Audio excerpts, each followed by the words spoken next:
Good morning from Don Day. Got the fan on me. My hair's blowing like little bits. Good morning, good morning, good morning. I'm using my phone, so let's see how this works. I won't be able to type stuff as easy, but we'll be fine. I need to go grab some headphones that can actually plug into. I borrowed some headphones for people here. Um, and I'm using my phone because unfortunately my speakers from my computer on this old thing don't work. The rainy season destroyed. I don't know what happened. The rainy season when it got super humid last year, one of my speakers, this left speaker, decided to stop working, and I haven't gone over to the mainland off the island to get headphones. My Bluetooth headphones died, so we're just working with what we got. That's why I haven't put out a video. Not truthfully, it's not why I haven't put out a video 100%. I didn't have any way to, you know, listen to the audio while I'm editing, and I could just hop over to the mainland to grab some headphones. But I'm going to be honest with you guys. I fully embraced this island life this last week, and I'm ready to get back on the grind for you and get these videos pumped out. It's been really weighing on me because I have plenty of time during the day, but I'm not going to lie. I have been just absolutely in paradise here in Don Dade. Uh, and I've kind of taken on a role here where I've been staying. So that's why I haven't been working on uh, the video and putting them out the last couple of days, but we're all good. It's actually pretty big news, guys. Maybe we wait for some more people, but I have some big news today, which is why I haven't been posting as much this week. But Don Dade has been spectacular. Uh, I just feel at home. I feel like I found my home. Like one of those places where I can always see myself coming back here. Um, so should I get into the news? We got Sammy here. Thank you, Sammy. Let's see how I can I type with this phone? I'm sure I can, but how do I do it? Hello, Sammy. Hey, I can put it on the screen too. We're gonna figure this out with the phone. And I'm gonna go today to buy headphones so I can get this videos uploaded for you guys, edited and uploaded. I don't know. Can I even comment in here? You can put your banners, brand. Okay, what's that even mean? Yes. Oh, post a comment. I can post a comment. All right, we're golden. Thanks for the two of you that have joined us so far. I don't know. Maybe wait a second. I think we wait 20 minutes in to give the big news. Usually about 20 minutes in, we have at least 5 to 10 people. Um, Big news. Really big news. So, how do we take this off now? I did it. What's new with you guys? How are you all doing? So, I'll talk a little bit about Don Day before I tell you guys the news. I'll give you a little background on what's going on here. It's June, so it's perfect weather for traveling. It rains. If it gets really humid and muggy, it usually rains. Yesterday was super humid and muggy, so I'm expecting a monsoon today for sure. This morning's been muggy, but it's pretty nice right now. We got Papa's Island. Papa's sitting over there. Papa's Island's right here. See, we have some houses over there. We ride a little boat over. Can sleep there in the evening. That's probably where I'll be sleeping sometimes. Man, I'm gonna reveal the news here. um, Here's the sunrise over the trees here. It's kind of tempting to you know figure out a way to see the sunrise. You can just take the boat out, go see the sunrise, or I just sit on the hammock here and watch the sunrise come up over the trees. cut down a couple of those trees right there. You can actually see the sunrise right from here. But yeah, anyhow, perfect weather. It's not a lot of tourists right now. It doesn't start to get busy with tourism here until like they said September, which I was a little surprised. I thought it'd be October, but I guess down south here it would get a little cooler faster. Like the weather's a little bit different. Vientiane in north, it's pretty high latitude. Like you're even with like Chiang Mai, and then so you're pretty high up there, which is. But yeah, I'm surprised people are coming in September. I'm still kind of curious to see like what is the weather like in September, because it's usually rainy like crazy in Vientiane, but maybe down here they don't. Rains have stopped by then. It'd be pretty crazy if they don't get as much rain. I'm really curious. Down south, man, I get to experience the south now. I did a year in Vientiane. I know what the weather is like there. Uh, and what's the differences here that make me love it here so much? Where do we start? In Vientiane, you're in a city, and oftentimes you don't even feel like you're in Laos. You know what I mean? You hear from people all the time, like as soon as they get out of Vientiane, they're like, "Oh, I'm in Laos now," and that doesn't even mean you have to go far. That just means start driving out of the city 10, 15 minutes. I mean, from the city center, 10 to 15 minutes, you're already in like countryside. But yeah, it's further you get away from Vientiane, it's more, just feels like wow. Like Vientiane's lovely, but it is kind of like a dust bowl of a little tiny city with, with a big city, you'd hope you have a lot of options, but it doesn't really have big city options. So you're kind of, yeah. I never say I dislike Vientiane.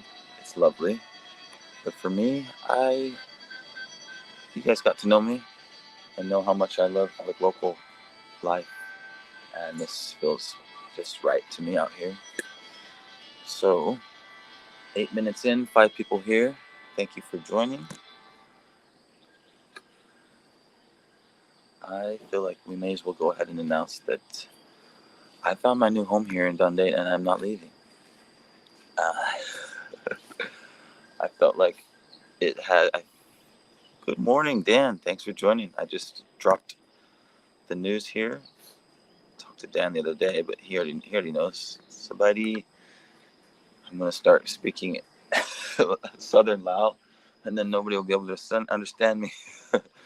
No, I'm super excited here, guys. Big news. We're 8 minutes in.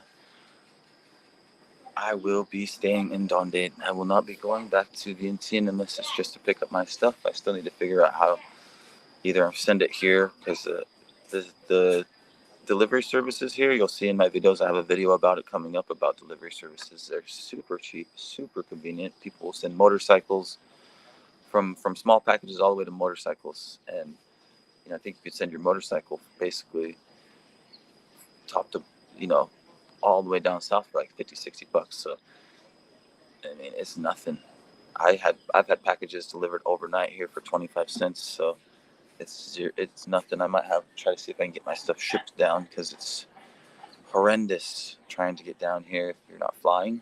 If you don't fly into Paksay, then you got to ride the 20-hour sleeper bus, and it's just miserable. So I try to do the fast way, like you guys seen in my videos. You'll see coming up here that it was just a world of frustration, and I got stuck over and over again. I think I talked about this in the live stream last week. Stuck in wherever I was at, because the minivans only left in the morning each place you got to, which was frustrating. I was just trying to jump on minibuses and get here quick. It's impossible. They're not running, so you're stuck with just a sleeper bus from Vientiane to Paksay, and then the quick van from Paksay here, which is nice. And the way they work it out, so you the sleeper bus you arrive in Paksay in the morning, and then you jump on the van here, which is only a couple hours, 2-3 hours. It's pretty easy, but yeah, I just really detest sleeper buses. I'm sleeper trains, not as much, but sleeper buses. It's mostly just them, the drivers being on all kinds of substances, driving wild, and then you stop all the time, and then you go drive wild to make up time, and they're on whatever concoction of stuff, meth or whatever. A lot of times you just like, I just don't enjoy them. It's 20 hours on a bus is, 12 to 20 hours is just too long constantly. Like, no. It's nice in the train though, because you can get up and move around and walk down the different cars and whatnot. Whoa, who are from the Philippines? This is the first person I've had from the Philippines. This is amazing. I actually am sort of planning a trip to the Philippines. I mean, kind of crazy to plan something like that right now when we're still trying to build a channel on trying to survive on whatever we got. But I'm hoping in 6 months that I can save up enough money to make it over the Philippines, because as you saw in my last live stream and you'll see in my videos, Yannick was just a special human being, and he's going to be in the Philippines for the next 6 months. And he showed me this place and introduced me to this family, which has changed the course of my path here in life. And I don't know how, just the universe putting me in the right place at the right time. I met these guys coming down from Paksay. I met Keely and Jess from England, and then they introduced me to John and Yannick. John's from England, that speaks French. His father's French. I can't remember, but he speaks French, and Yannick's from France. So, anyways, Yannick has lived here before and worked with the family and helped them out and lived for free. And he told me, this could be a really special opportunity for you to help them out. Like, it makes the difference, the world of difference. And so, yeah, he's going to be in the Philippines for the next 6 months. And I'm like, if I could catch him for the last month there, you know it like the back of his hands. And it's not just anywhere in the Philippines, it's Palawan, which is considered one of the most beautiful places in the world. If you look it up. And I've always wanted to go. And if he's there, then that would be incredible. I haven't traveled for so long. If I can save up, maybe I get to spend 1 month there for Christmas, because there's not really, Christmas isn't celebrated here, and I'm not religious in any way that way either. But it's supposedly in the Philippines. It's just, you get to experience the festivities and how people celebrate in a new country, especially in Palawan, the island. See if I can maybe stay with the family and learn the language. So, that's the goal for this channel. I want to be Lao based, and always Lao is home, and content is going to be Lao, but hopefully I get opportunities to go take you guys to other places and learn other cultures and other and introduce other languages throughout the world. I speak other languages, and I think I can pick up other languages too. So, but for now, for the foreseeable future, the next little bit, I told her I'm staying a month here, and I'm gonna help out. Like, that's kind of why I haven't been working on the videos, the speaker issue. My Bluetooth speakers just died on me here. Luckily, I will never buy those again. I've been buying the ones from Miniso, because in China, like, and around Asia, Miniso usually like a reliable little shop. You can get cheap stuff, and it seemed to work all right. It was worth it. $10, $15 for a little headphones or whatever you get, and it lasts just as long or whatever. As expensive ones, I'd have them last forever. And with headphones, I always feel like they're one of those things, like, they could break easily. You're taking them out into the weather. They're shoving them in your bags and stuff. So you forget them. I don't like to buy expensive ones where I gotta worry about them. But yeah, my headphones died on me. I'll never buy those cheap ones again. I've bought like 3 pairs now. I need headphones, but mostly why I haven't been editing and posting is because I've been working with these guys. I've been trying to, talk to people as they pass by, because unfortunately they don't have anybody to help them, and so the only place that's getting all the business is the place that has a foreigner that's talking to people. So with my news about that, is I'm going to probably either be making a video if I don't have somebody commit, but I think there's an opportunity for somebody to come experience Lao here. I think there's a huge opportunity here. I personally would invest if I had money to invest, because this place is packed and super busy. I've talked to the owner about everything. This restaurant, like during the high season, these little bungalows that are just air. You see them. They're just, it's just a bungalow, wood bungalows with a fan. Right now they're 100,000, like $4 with exchange rate, a little over $4 for the bungalow with a fan and your hammocks overlooking the river. In high season it goes up to 300, and they you can't get it unless you book in advance on a go to a booking. But they're trying to build out the air conditioned rooms here. They've told me about plans. They have Papa's Island over here. They'd really like to either, build a bamboo bridge, like a tunnel bridge, and do stuff over there, zip line. I'm like, man, if somebody's interested in investing.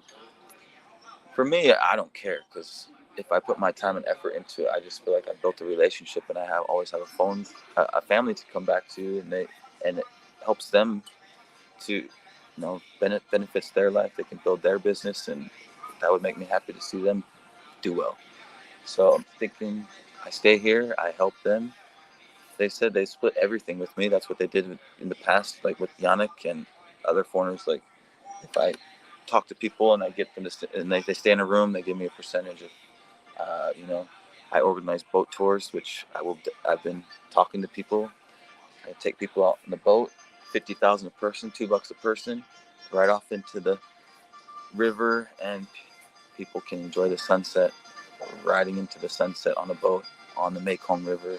The actual size of it is just mind blowing, because I don't know.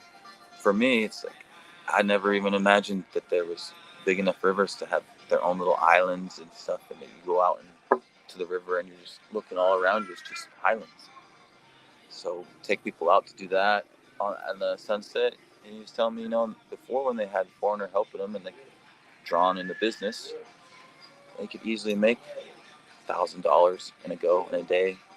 It's like, whoa, I mean, it's not big money back home, but here, I mean, if you make $500 in a day, said it's easily $500, but we could get up to 1,000, you know, and $500 is enough for me. 600 bucks enough to live on for a month, like, especially, you know, outside of Vientiane. So I've messaged some of my friends, see if anybody's interested. I don't feel like posting on job posts, because I think people looking for a proper job, this isn't it. This is somebody looking for, either you could invest, could discuss investing here. I'm actually shocked there's not more people investing here. Really shocking, because it's just gorgeous. And then it's just easy. Like, there's one road, so you get off the port, and everybody has to go down this road. So all the traffic, I get to say hi to every single person that comes through. You have an opportunity. We're kind of like right at the start of the road comes down, and there's lots of businesses up there, but as you come down, it gets less and less businesses, and we're still pretty close. Um, yeah, so 100%. I know, like, I've already got filled tables, and just by filling tables, that's already paying for all of us to eat for the day, by filling some tables for these guys. Otherwise, they wouldn't have any tables, because they wouldn't have any customers, because people walk by, and right now a lot of things look like they're not even open, and a lot of times, like, the family's doing their thing and there's nobody like hosting it, so people just pass by, and there's no reason for that, because the food here is insanely good. um yeah, just people just need to know. And it's not just the Lao food, but she makes incredible Western food, which is very surprising. Most places you pay more, the Western food stinks. A lot of times at guest houses you don't get good portions, but the portions are large. She makes great, like, chicken kebabs, mashed potato, what else? French toast, like proper French toast. Yannick taught her how to make proper stuff, because he's a chef. So yeah, I think I'll make this video, and you just never know who you can connect. Maybe there's somebody out there who wants to invest. Like, the hard part is that this is a very laid back environment. So I think most people with investing, they're gonna want to see what's my return on my investment. Where for me, it's like, if I have money that I can help invest, or like help them with stuff like with the splitting the money with taking people on boat tours and stuff. I don't need the money. Let me do YouTube. You guys keep the money and let's just put it back into improving this place. You know, I see so much potential, like you see in Vientiane. Like, you have this whole island. You go over there, you could build platforms on a tree so people could jump off into the river from the tree. You could build rope swing. Like if you have a zip line going across, you could have just so many things that would bring in all the customers. Offer the fishing. I seen another guy, a foreigner, that built his own little place on an island over here, and he's doing all that stuff. Just you know, farm to table food, fishing, swimming. You can do what you want, but you just offer all these things for people.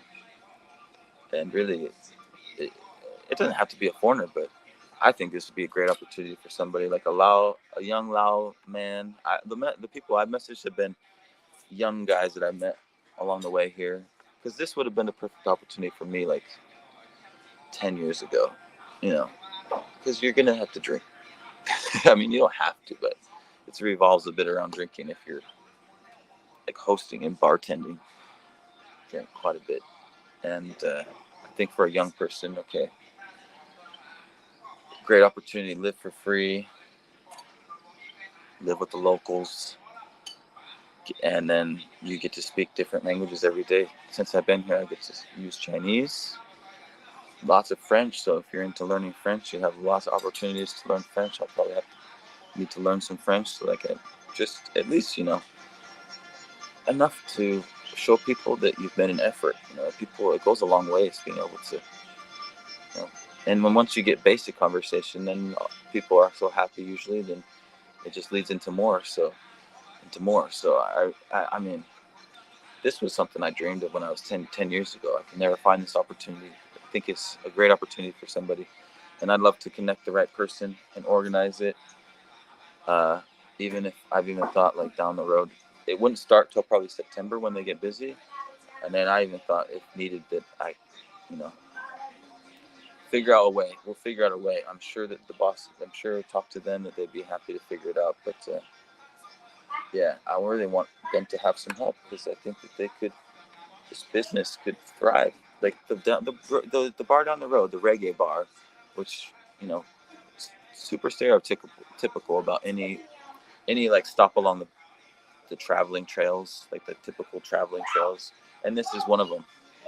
This is like the only path from south to north, really. So typically, when people travel around Asia or in the world, they'll go up and down, up and down. So in this area, people usually know those.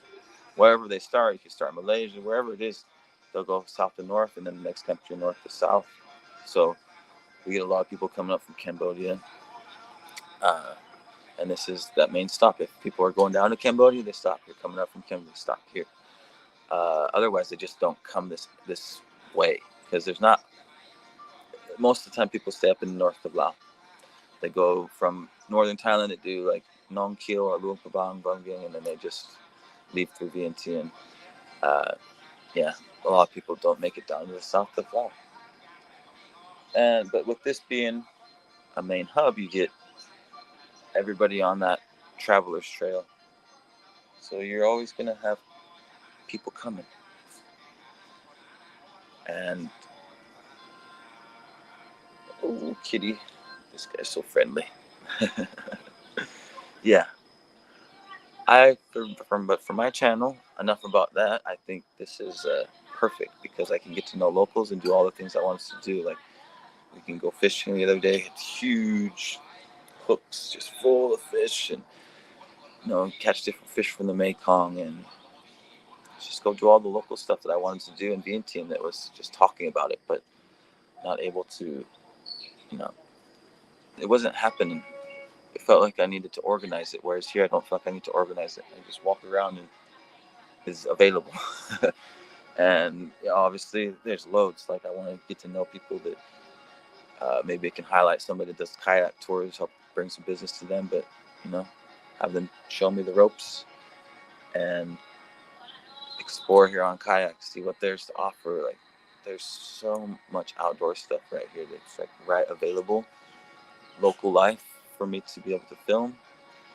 Uh, I just feel at peace. Thank you. Like from Thailand, Lao Thailanders. I'm from Pakistan, from want to live. Yeah, I love it. I love it here. It just seems like okay, this is a spot I could stay. Vientiane felt the same, and all these places felt the same, but yeah, I didn't land in an opportunity to live for free. It was like looking around. You ask people like, where could I work? What could I do? You know, this just works out so well. Like, I can live for free and like just talk to people. It's easy enough. You know, I used to work at a Thai restaurant back home. People would be like, "Are you like? Have you been in sales? Like, you're sales. You're like crazy salesman with this stuff." They end up with so many different dishes, and it just was natural. It came to me because I have love the food and introducing this stuff to people, so it's very easy for me. Um, but I think it would be good to have a young man that come run this show, as far as somebody that have that opportunity to experience something new. It's not going to be all it's like, but it has to be somebody adventurous. That's why I've contacted certain people, and I don't know. I imagine like a young Lao man, it would be incredible, like to reconnect like a young Lao guy back home, especially if you're into music, because my vision was like, oh, the guys I've met along the way, traveling and living different places, is like the young DJ type that's like can kind of lead the show, put on good music to have a good vibe at the bar here, get people to come in, talk to people. Uh, yeah, that would be really really good. But you're gonna sleep in like local style, so it's not for a lot of people that might not be ideal. You're gonna sleep like locals with a fan, the and a mosquito net, little bed. So not for everybody, but we'll figure it out. Either way, I'm gonna do what I can to try to help this family out. Maybe I think it could potentially be just a little help, or it could be potentially change the future of this place. So why not try? Why not? It doesn't hurt. It doesn't hurt me. I feel very. I was living for free before in Vientiane. I'm not gonna lie. It felt very uncomfortable. Like, how do I give back? It's not. I'm glad that people are there to help and help me out when I'm trying to build this. But you know, you don't. When you really, I tried to figure out how I could help, and I'm sure you've been in those situations where you just don't know uh, where you're able to be helpful and be of value. So you're not just mooching off of people like a mooch. Like that's not a good feeling. So I feel like I can help out here and do my channel at the same time and be right in nature.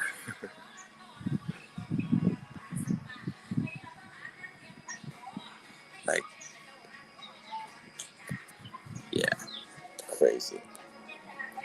So we're gonna buckle down and we're start getting loads of content out here. Loads of content.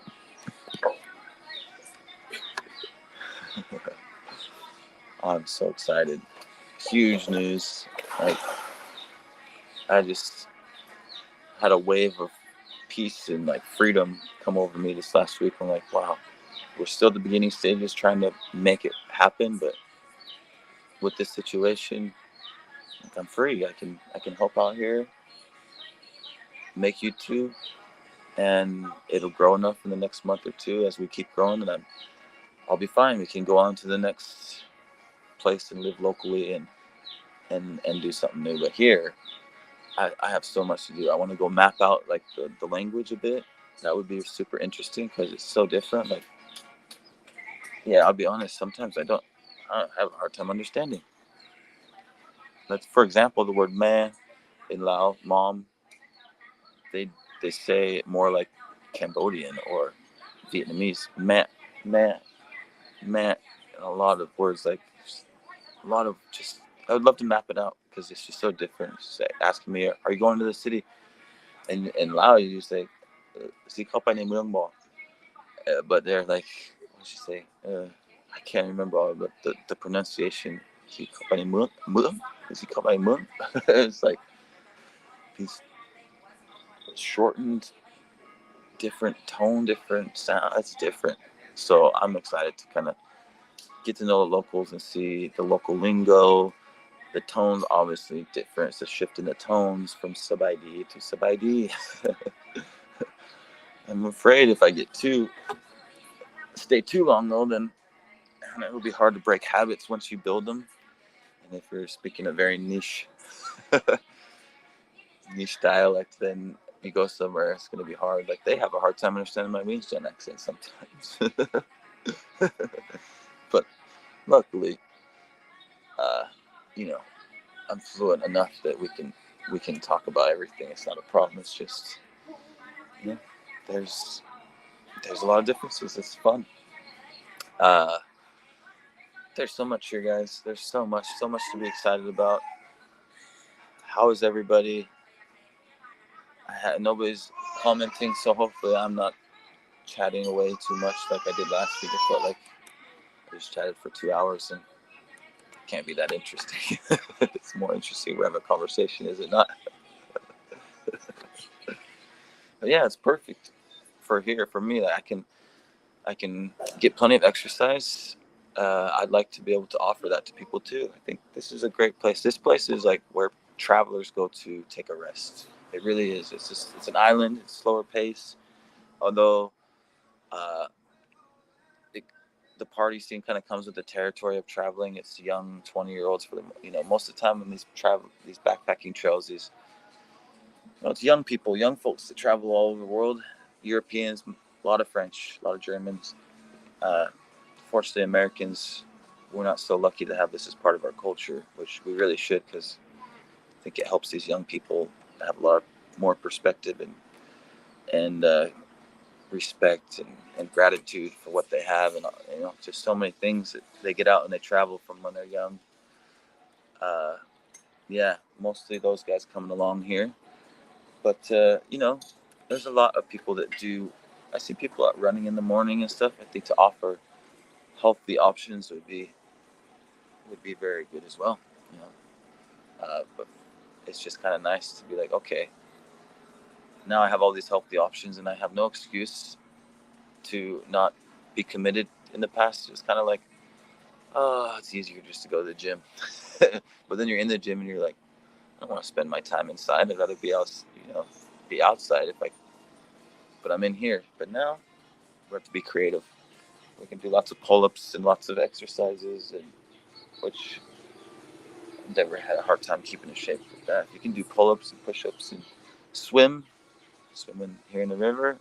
I got this perfectly paved path that goes all the way down around the island. You can ride bike or go off road and ride your bike here. So I see there shouldn't be any issues with that. I'm super excited.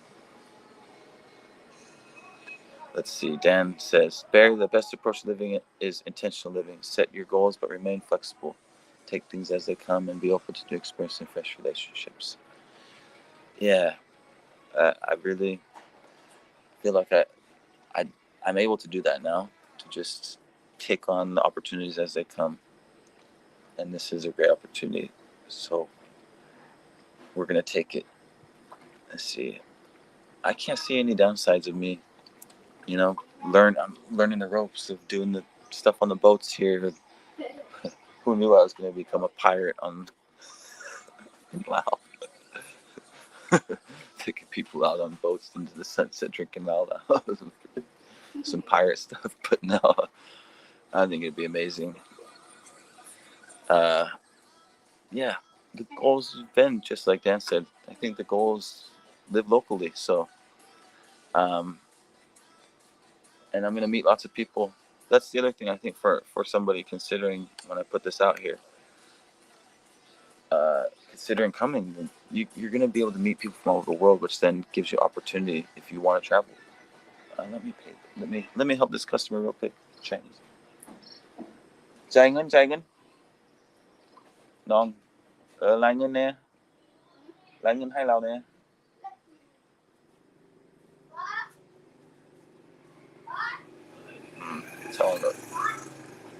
here.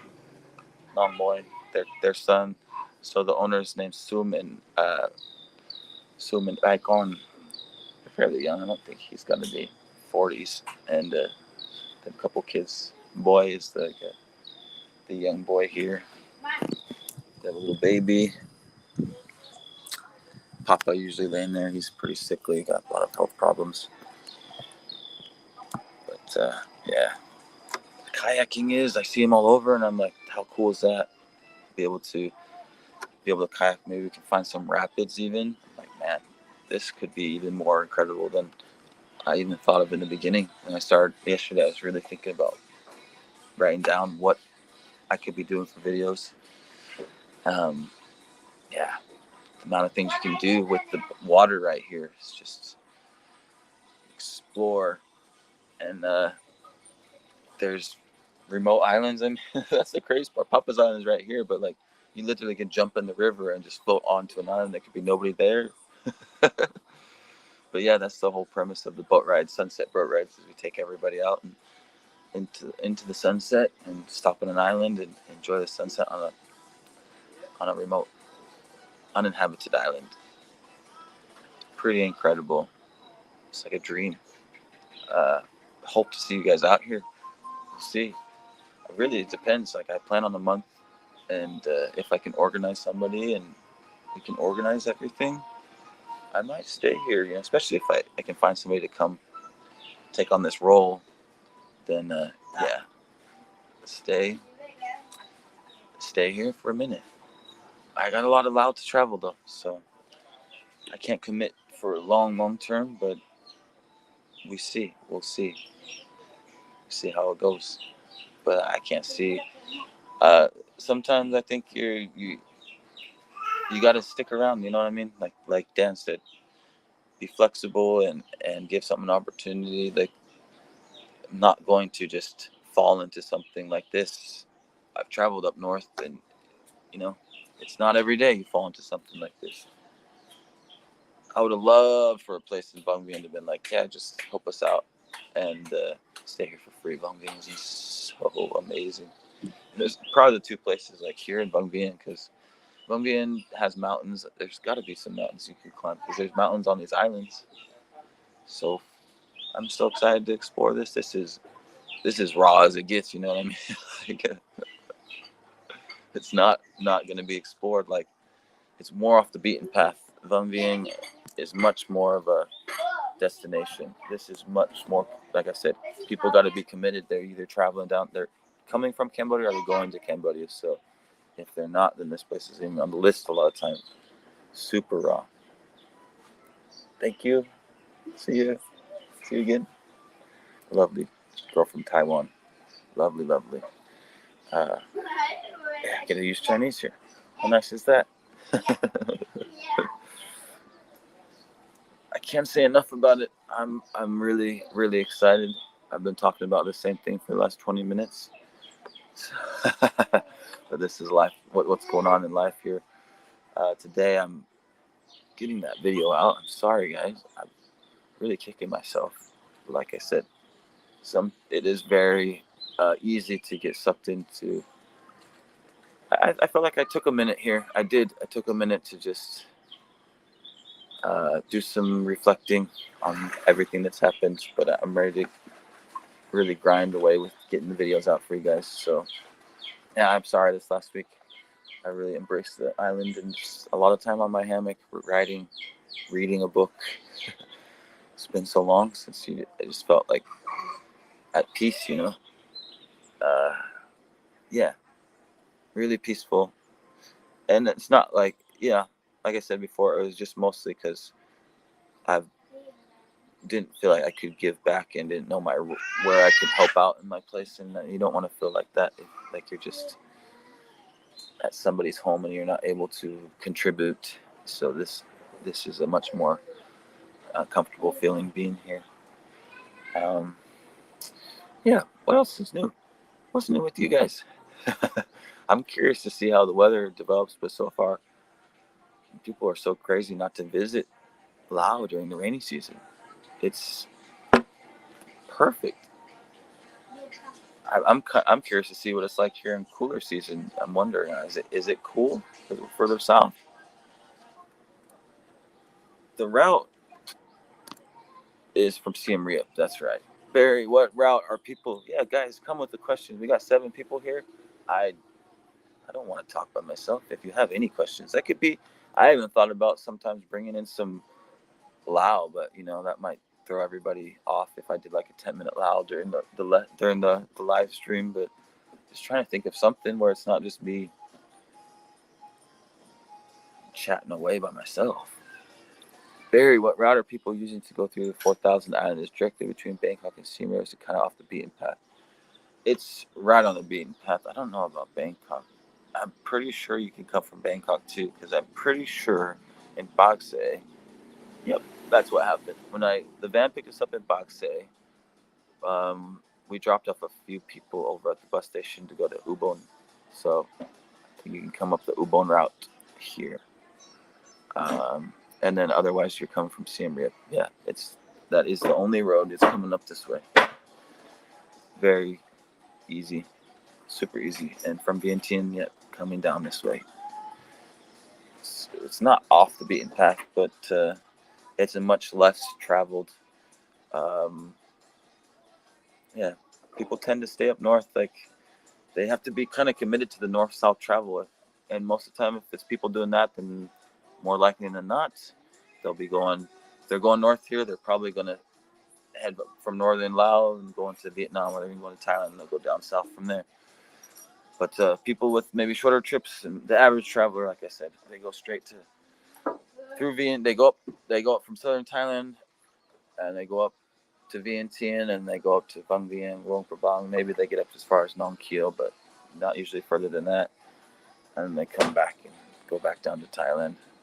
Some people fly out of Vientiane, but yeah, mostly back to Thailand. That's the typical traveler here. Which is nice because I've got lovely people traveling here. It eliminates a lot of the unruly travelers, the annoying drunks, the travelers that are really just like, just out to get drunk every day. So you get the really nice travelers. They're really out here traveling everything, seeing everything. So they'll have fun some days and do normal stuff other days. There's a balance. See everything. Thumb can be a bit like much at times. We're just like, it's attracting too many of the travelers. A lot of Chinese once you go up north, Vietnam, into Luang Prabang. So yeah, you get the Chinese travelers, but here I see nothing but lovely people. So I'm curious when it gets busy in the high season. I just don't foresee it being a problem. I think you're going to attract mostly the nice travelers because this is a more of a committed path to be on, committed to traveling. So yeah, it's lovely. Little bookstore down the road that has live music in the evenings. When they say live music, it's more of like a jam session. It's just like locals that, a lot of times they're practicing new songs. They just have the lyrics, and some foreigners will jump up and join on the drums or the guitar or keyboard, and people will jump up and sing, and some of them have some crazy voices. The owner of the little books, she's singing Adele, killing it. So it's a lovely community. And there's foreigners living here. I haven't talked to them. That guy looks pretty raggedy. I'm like, can I be that honest about people? Yeah. It goes with the territory. A lot of expats are kind of everywhere you go. It's more rare to meet an expat that is not a old drunkards. A lot of times you get the lovely expats. Don't get me wrong. But you get a lot of drunkards, just like old people drinking away the last bit of their life. But there's some people. I've seen some guys that seem like normal. I don't know. What is that? Is that not normal? I don't know. I feel like I'm judging these people. do what you're gonna do, I guess. It sounds as if done that is perfect for travelers and not so much for tourists. If you understand the distinction between the two type of travelers, it really is a perfect spot for people. Like, I think this can be the place for people to have a getaway. Either way, you know, you want to enjoy the party part of it, great. But then if you want to just enjoy the serenity of nature, you can do that. Like, because look how quiet it is. That's one of the things I love too, is that they're not just blasting music.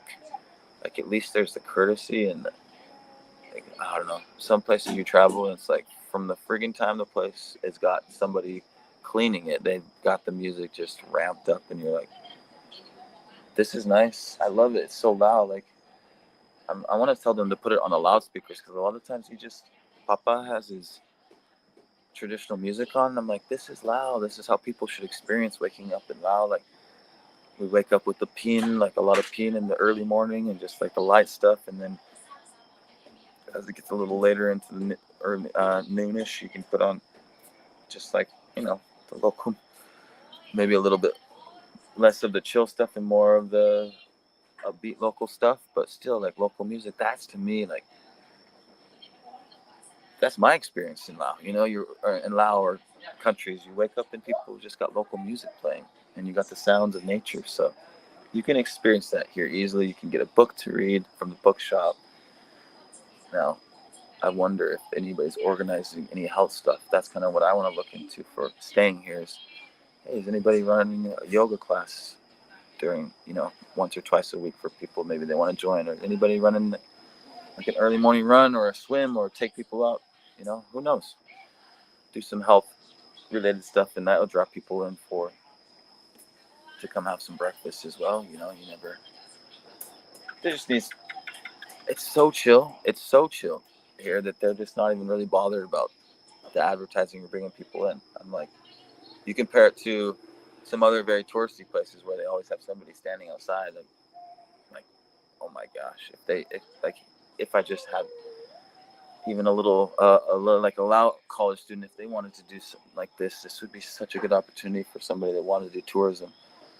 Yes, you're not getting like a luxury room or any of that, but you'd be using all these different languages every day, and we just, all it takes is to somebody out there like, good food and be personable. So yeah, let's see what we can do.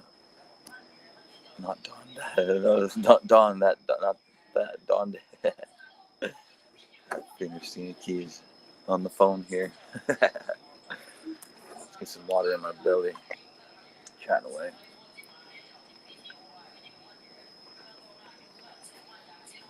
Cooking classes. What else? Yeah, there's just so much for people here. Myself, I can't. I, I can't get over the fact that I can just wake up and jump into the river and swim, and I don't need. I don't need to pay a gym $50, $60 to go work out and use the pool and sauna. Like, yeah, maybe we could even make a traditional sauna out here. That would be cool. I wonder if there is one. I doubt it. It's the island. They don't even have a market, which is surprising. Big as the island is, you'd think they'd have a market of some sort. We're gonna figure out the ins and outs. This is gonna be so interesting. Like, what more interesting than get to highlight the life of like people's lives on an island in the Mekong? Like, how different is that? Not even anything what I expected for the future. I thought, oh, we'll see, but I thought, you know, I'll probably find a place in Bang Vieng or Luang Prabang or a big city where I can branch out from there. I did not anticipate this, but nothing's permanent. We'll be here for a minute, help build it up as much as we can for them, do what we can, and then we got lots of places to go. I've heard Sien Kwong and Samua are so different. Like, I know they use very different lingo, so I'm super keen. We're gonna keep it going, guys. Live every week. Next week, I'm gonna follow through and not change the time, so we can do it every week on Wednesday night. I didn't, even this morning, I was like, dang it. Even after I posted that, I was like, I don't have headphones, so I can't just use my computer, because the speaker being broken, it like messes up the sound if I turn it on when we're trying to stream. It's like, okay, well, I don't care. I got to do this. Yesterday, it's like, oh, I didn't announce it or nothing. I didn't post it or nothing. What are you doing, man? Get your things organized. But this is going to be weekly. I'd heard from Todd that like he tried the live streams and they just weren't beneficial. And I can see that.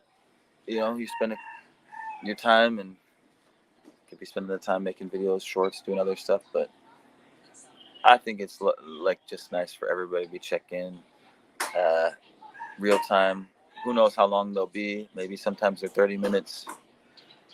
But just like a nice 20, 30-minute conversation. How does that hurt? And yeah, I don't see how it hurts anything.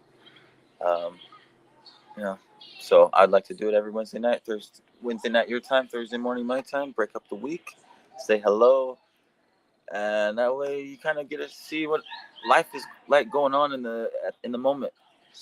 The videos are obviously not uploaded immediately, so a little backlog. The weather here has been fantastic. The first day was very hot, and since it's been cooled down by the monsoon storms passing by, yesterday was also very muggy, and this morning, but since the sunrise, all of a sudden it's gotten less muggy. So I don't know. I'm anticipating a definitely a massive pour down at any moment. I was surprised last night. It felt like that point last night where you're like, it's gotta rain. Like, it's feeling muggy. But as soon as it rains, then it's just nice. I am actually shocked, like how cool it is. But then again, I'm like, I'm out of the city. I'm just wearing shorts everywhere. Of course, I'm much cooler. I'm in the city, fully clothed, shoes, socks, and and you're in the city. So yeah, we're in nature, right by the river. Usually, there's a nice little breeze. Usually, here on the island. So it's just lovely. Oh, it's lovely. But I think I don't know. I second guess myself only when it comes to like, are you gonna be motivated enough to do what you need to do here? Because hey, island life brings with it, even if you thought Laos laid back or Thailand laid back, as soon as you go to like the islands in Thailand or any place, like you go to the islands and all of a sudden it's even more chilled out. Like, just take your time with things. They'll get done when they get done. There's no rush. It's so nice. But there's not much available, which is why, I don't know.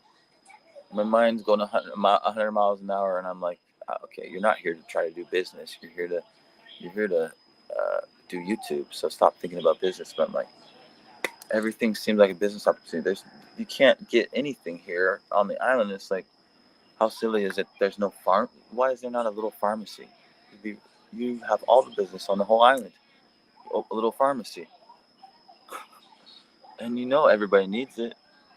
Especially, here. Like, if you're going to be out in the water and swimming or partying or drinking, like having a little pharmacy, it's huge. Get your ibuprofens, get your antibiotics, get your whatever you need. A little pharmacy. Get your rehydration packets when you've been drinking. It's shocking.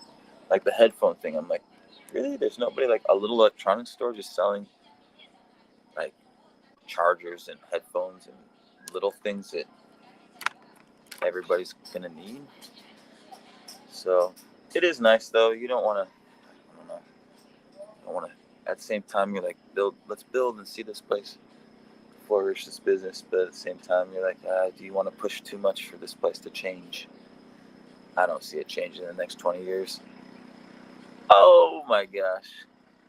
I was like, what am I doing just chatting away? I actually have something interesting. I was talking to Papa about it 20 years ago. That's when people first came here. 21, 22 years ago, he said. First people to arrive, Germans. And he said everybody on the island was just like, where, where in the world, like the aliens are at. Like, where are these people from? Who are they? Like, just total confusion. Everybody just like, whoa. And they said the dogs are just going crazy. It took the dogs like a month to be like, okay, it's all right. These guys are here.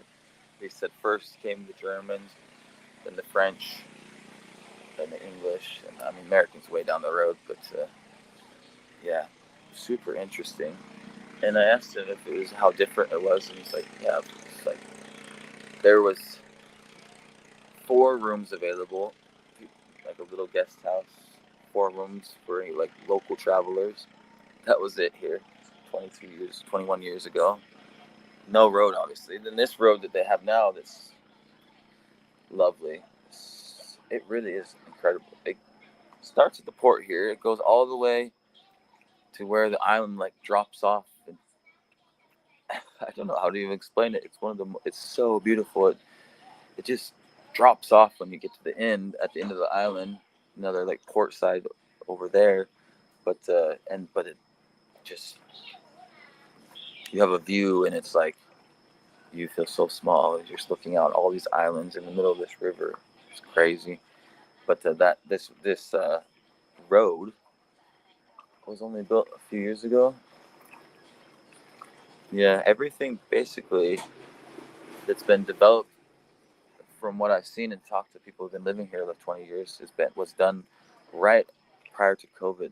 Things developed very rapidly. Laos was hitting a nice stride, and then COVID happened, and we went backwards. But yes, let's see what Dan said. Any idea of the permanent population on Dundet? That would be interesting to know. Not a lot. It can be a lot because you don't have basic stuff like a market. I mean, I think somebody would. I don't know. Maybe it's not profitable. Yeah, the prices here aren't crazy either. That's the thing. Is you're on an island. You think it'd be very expensive, but it's kind of like Vientiane prices. Like, you want to get a stir fry, 50,000, so $2, which that's more than Thailand. I think you could still get in Bangkok. I think you pay about that, like $2, but most of the time you can still get stir fries and stuff for cheaper. Lao food is usually cheap in anywhere in Laos, but here on the island, same. It's like what these places want, like 70 for lab or something, Lao food.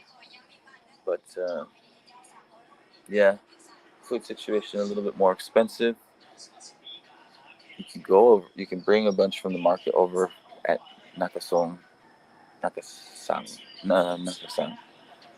It's only $1 ferry ride over, so, and like less than 10 minutes over there. So I'm gonna head over there today actually, so I can buy some headphones for my computer. These are from families that actually I lucked out that they work with my phone. Otherwise, we'd have no headphones, just my phone. I'm gonna go over there, do that, go to the market, maybe see if I can't buy some bunch of fruit to bring over. This fruit, there's not really much fruit here, which I don't understand because nobody has mango trees, nobody has fruit trees. What's going on?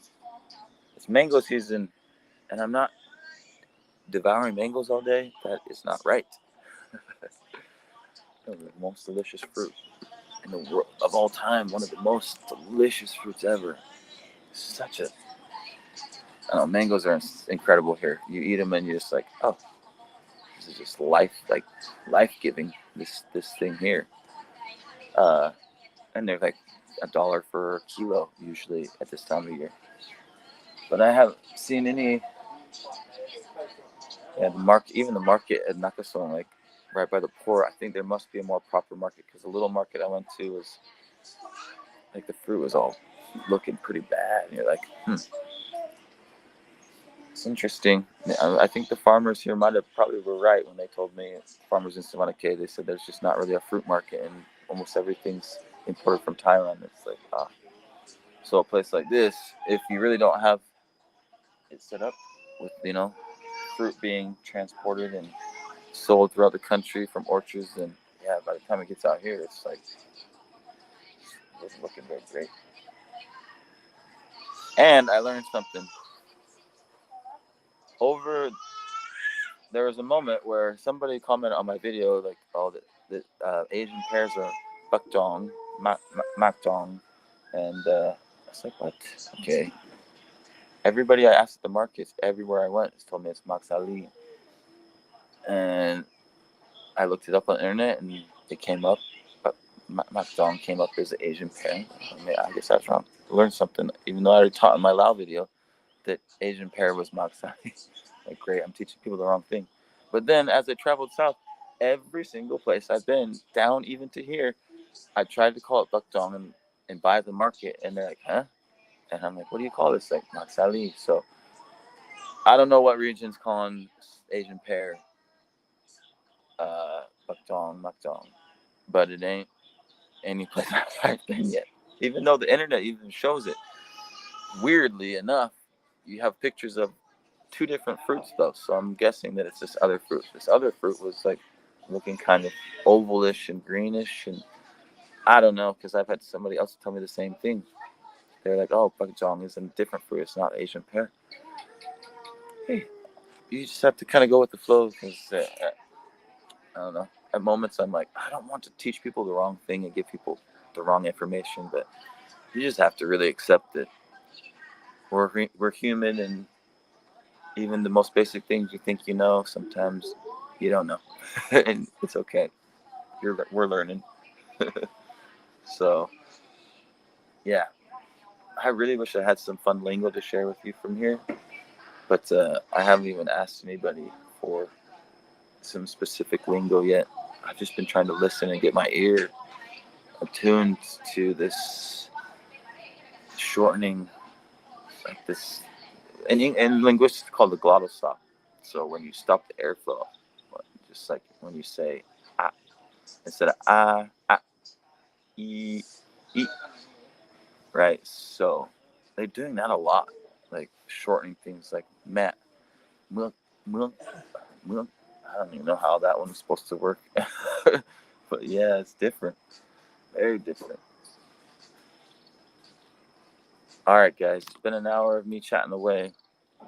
Does anybody have anything that they're curious about here? I don't want to chat by myself for 2 hours.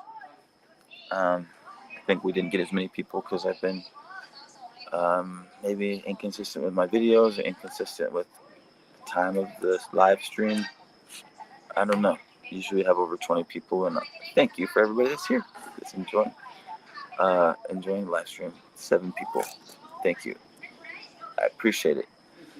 At the same time, I guess I could do this either way if people show up. I still think it's got value. Even 20, 30 minutes, people to see on the road, see what you're doing, have like an update, share news, what's going on. I'm trying to think if there's anything else that's been going on. Health insurance. You can pick up health insurance, not here in Laos, but it's like travelers are living overseas. It's actually cheaper than insurance back home. I've been meaning to get it because my friend has it, and he had surgeries and loads of different stuff, and the insurance covered it all. I don't think he paid much. It wasn't anything too crazy.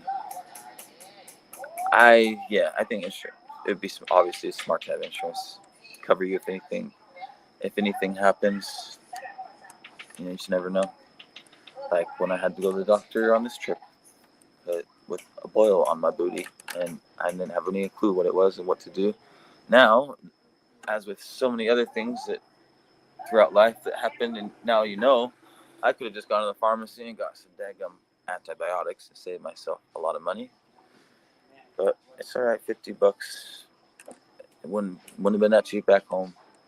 Still, $50 is a lot to go around here, and yeah, I have a video for you guys so you can navigate the doctor visit, but I don't even feel like I navigated it as well as I usually do because I was in pain and trying to film. But Usually I get to the end and they try to give you like a bag full of medicine, and I go through it and see what I want, and I pay for what I want. This I just paid, and I ended up with a lot of junk that I didn't need, like just loads of ibuprofens and I don't know, codeine, paracetamol, and fix the upset stomach. It's like, oh my gosh, I don't need all this. Like, it's like they're taking medicine on medicine on medicine just to, like, that's not necessary. I just need some antibiotics. Pain is pain. I'd rather know what pain I'm dealing with than to cover it up and think I'm okay and I'm not, you know? So, and I don't want all these like stomach things and this, that, and that. Like take one medicine to fix this and take another medicine to help with the effects of that, or it's like, no. So I was dumb and I had a bunch of extra stuff. But at least the antibiotics worked. Still very sensitive. Anybody that's had an infection, it's still healing, and it's like a big bruise, and it's not ideal, but we're all good. We're all good. Health insurance will probably, I don't know.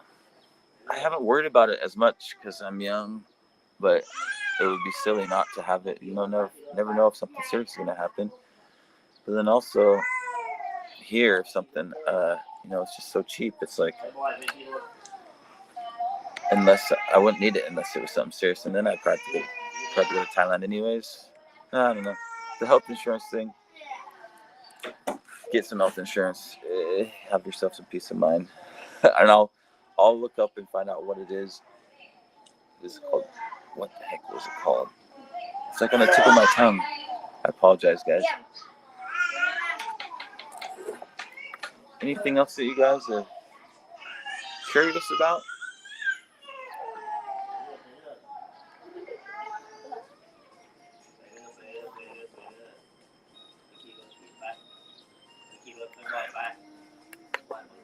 If not,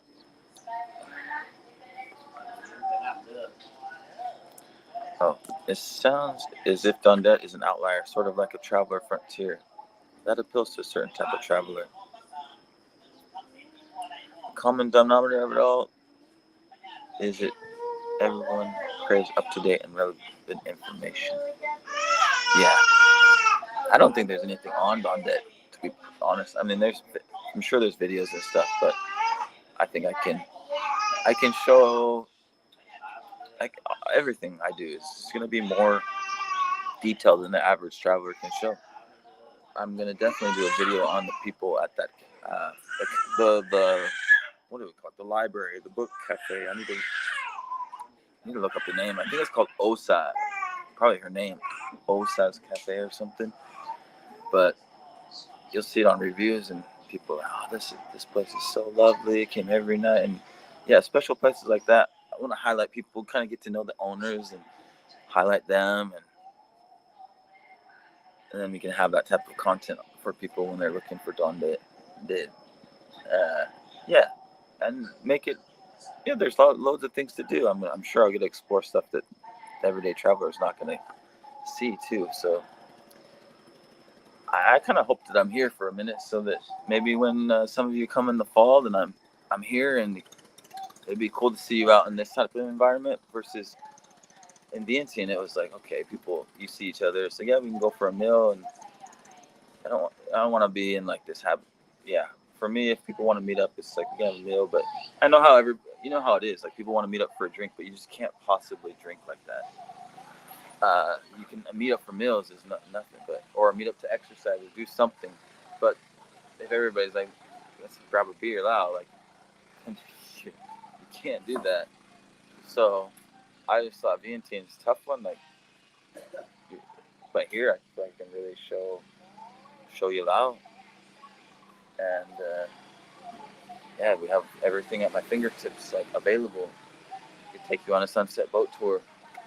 I could take you fishing. I could take you on a kayak. We could do so many things that, I don't know. Everybody's like, "Oh, you should be a tour guide," and I feel like this kind of like, how did I land into this spot? You know what I mean? Especially like right after I get my visa, it's perfect.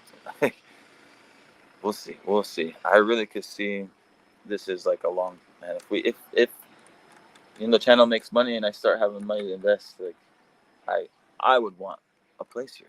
I really do, and that's why I don't mind. Like, I don't expect anything in return. If I can build this place up and I always have a place to come back to, that is all the value I need. I have a family. I have a beautiful home that I'm always welcome back to, and I don't have to worry about taking care of it or anybody taking care of it while I'm gone. There's a lot that goes into trying to do your own place, and I'm just like, wouldn't I rather just go live locally and help out a local family and help their, bring opportunities to their lives, help them in their lives, and then build relationships and be a place to come back to. I think that suits me. Is Dondet a quiet town? Right now, it's very quiet. It's so nice. No cars. The occasional motorbike. I think I saw one car here once, and I don't even know how they got the car here, because most of the time people bring a motorbike over. It's just on these little tiny boats. I mean, there's some of these boats that got I guess they got the platform boats. I'm sure there's a way, but yeah, a lot of times they're throwing them on these little tiny boats with like the freaking weed eater engines. It just looks like they've attached literally like a weed eater with the propeller on the end, and then yeah, they get the motorcycle over there. But the quiet, it's mostly people just riding their bikes or walking. I love it. And yes, there's stuff right here on this main road, but right on the other side of this it's not road, it's a little path. There's rice fields and the temple. So it's hard not to get caught up in like, do I want to go move or do I want to lay down here and read my book or write or listen to some music? Or I think it's perfect for me editing too. It's just the only tough side is that I like to be sociable and people from all over the world. So you start talking to people and not getting your work done. But I met people from all over the world in the last couple of days. Uh, yeah, not Africa or South America. We need to encourage people to get out here. I've seen people or like other YouTubers that have come out this way from those areas, and they thought they loved Laos. So I'd love to promote Laos to the rest of the world, not just the typical travelers. But yeah, a lot of Europeans, met Italians, Germans, French, lots of French, English, Australian, Chinese. Not really a lot of Lao. A couple Lao here and there. Yeah, it's super quiet. Like, yeah. How can you just not love it? You walk around and you feel like you're just in the country, but you're in the countryside, but you're on a beautiful island. It's freaking far. Transportation to get here, you got to ride that. Nick asking how far is Dondet to Vientiane. When I was posting, trying to figure out how to get here, people had recommended that if you're trying to get down there and like slow travel after, because that was my goal, was just get down there and slow travel. But I didn't listen to people. I thought, well, I don't have the money for a plane ticket, and let's see if we can figure it out. I got the language skills. We'll see. It did not work to try to get minivans quickly from Vientiane. You can fly down to Paksay, and once you do that, you can get on a bus here that's 2.5, 3 hours. Super easy, and then get on the ferry and you're here. But if you take the night bus, it's 20 hours from Vientiane to Paksay, and it just doesn't make sense. It's like, how could it possibly take that long? Like, of course, they stop everywhere. People get off, they get new passengers, make more money. It's just every stop, like cargo and people off and on, all throughout the night. Uh, it's just long day and night. Like, Lord have mercy. So in the future, that's why I really am like, how do I get my stuff down here? I don't want to ask people I live with to pack up my stuff. That seems very, I don't know. It seems like asking a lot. most of my stuff's in my bags, but there's stuff that's sitting in the closet. A few things. Wish I had somebody that could pack it up and send it to me, because I don't want to pay. Like, I don't want to pay for the transportation to get back to Vientiane just to come back here. You know, and the time, and the freaking sleeper. So I'm gonna have to figure out how I can get my stuff. Otherwise, I have to go back and get it. I'd love to have my bike and my stuff sent here. I'm considering though. Probably, I don't know. How, for sure, I gotta get my bike. The bike here is gonna make a huge difference. And once I get my bike, yeah. But the trouble is my bike is actually needs a tune up really bad. I haven't done anything with it since I got it, and rode it like a madman. And so right now it's not changing gears. It's like stuck in two gears. Need them to do a little maintenance, but I might just have to send it here and Google it and do it myself, figure it out. And it's better than having to go back to Vientiane. This is, well, I'm real close to Cambodia. Like, I'm literally on the border. That's what's so cool. Like, this area. I'd even considered Baksay before when I was thinking about where do I want to move, because Baksay was like traditionally was the like it was one of those main goods routes between Vietnam, Cambodia, and Laos and Thailand. Things were running through this specific area because the width of the river, and it's where all the countries kind of come together. And for somebody like myself, that's a perfect spot. You're immersed in loads of different things. You have language options, people that speaking different languages, and yeah. Well, we're getting people joining now. Maybe I did it too early. Snap. I wonder if I did it too early. I wanted to do it early at 6 a.m. because then we could kind of do it with the sunrise, but I think I might change it. The sun's coming up at 5 now. We're getting further into the, this time of year. And it's now up at 5 o'clock. And also the reason I want to do it a little earlier is because by 8 o'clock it's kind of hot. As long as I have a fan on me, we're all right. Yeah, I might change it to 8 next week because everybody just joined us. We can go, and I've almost ended the stream several times. So I'm like,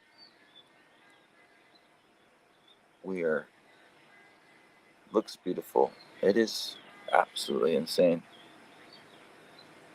It's another place just like, I'd say similar to Vung Bien, where you're like, is this even real? Looking around like, all right.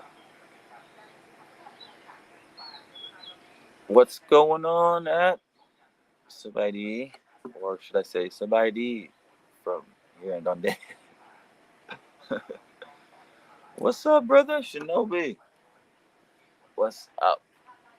What up, guys? Maybe I need to post right now, and so we get everybody here next week. Everybody's ready for the live stream, and we can get everybody here together. But I mean, everybody can go back and watch. I don't feel like there's much more for me to add.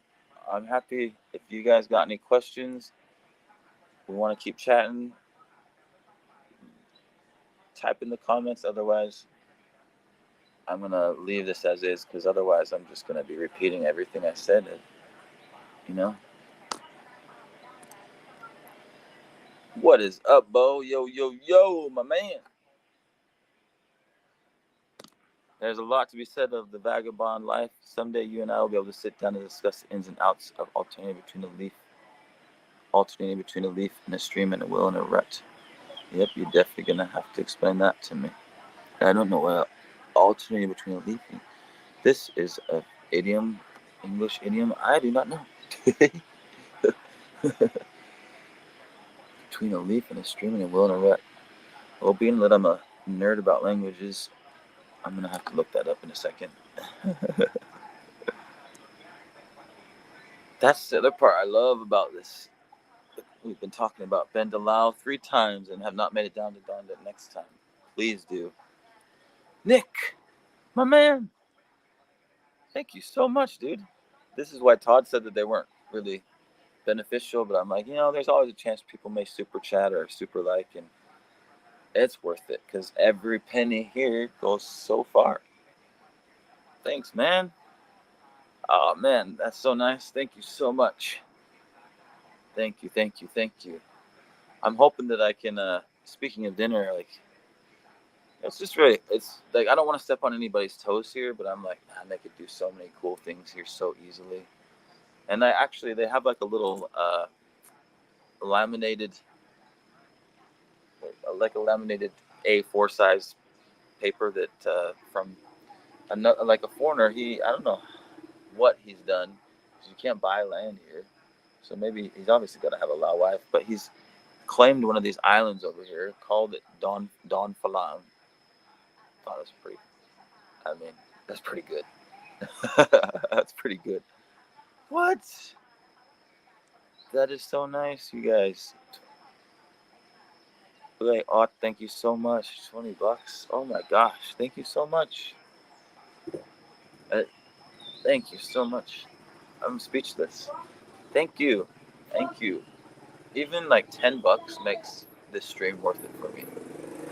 Like, I think it's worth it to do it just because. But $10, I'm like, yes, I can eat for the day. To me, that's where I'm at with these things. Like, even with the video, I'm like, yeah, let me make a video. Each video is like, right now with how small we are, it's probably about $15-$20 is what it's gonna make me. Right now, if I posted a video today, it'd probably make me $15-$20. But they are like it's an asset, so they are a digital asset, so they do continue to make money into the future. But just as a rough estimate, it's like this video will probably maybe $15-$20. Thank you so much, guys, for supporting.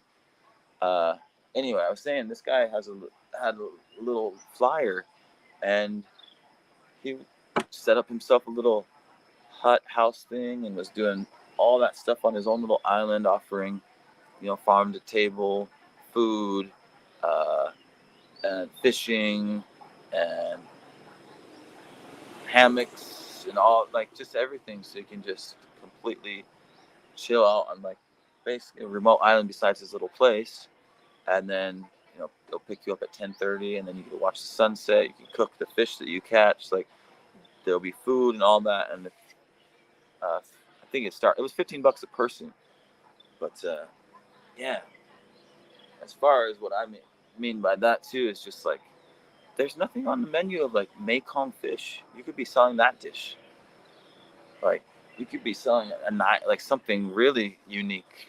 We have the everyday stuff, but you could do like a balad pick, which is one of my all-time favorites. You cannot go wrong with the balad. Everybody should know what balad pick is here, I'm sure. It's just your typical grilled fish or fried, and then it's got the spicy sauce poured on top of it. Or you could do Vientiane and just put like the sweet and sour with pineapple and all the veggies on top. And oh my goodness, I remember when I first had those dishes. That's how spectacular they are to me. It's just like, this is something special. So yeah, you can sell it. Easy sell. It's such an easy sell.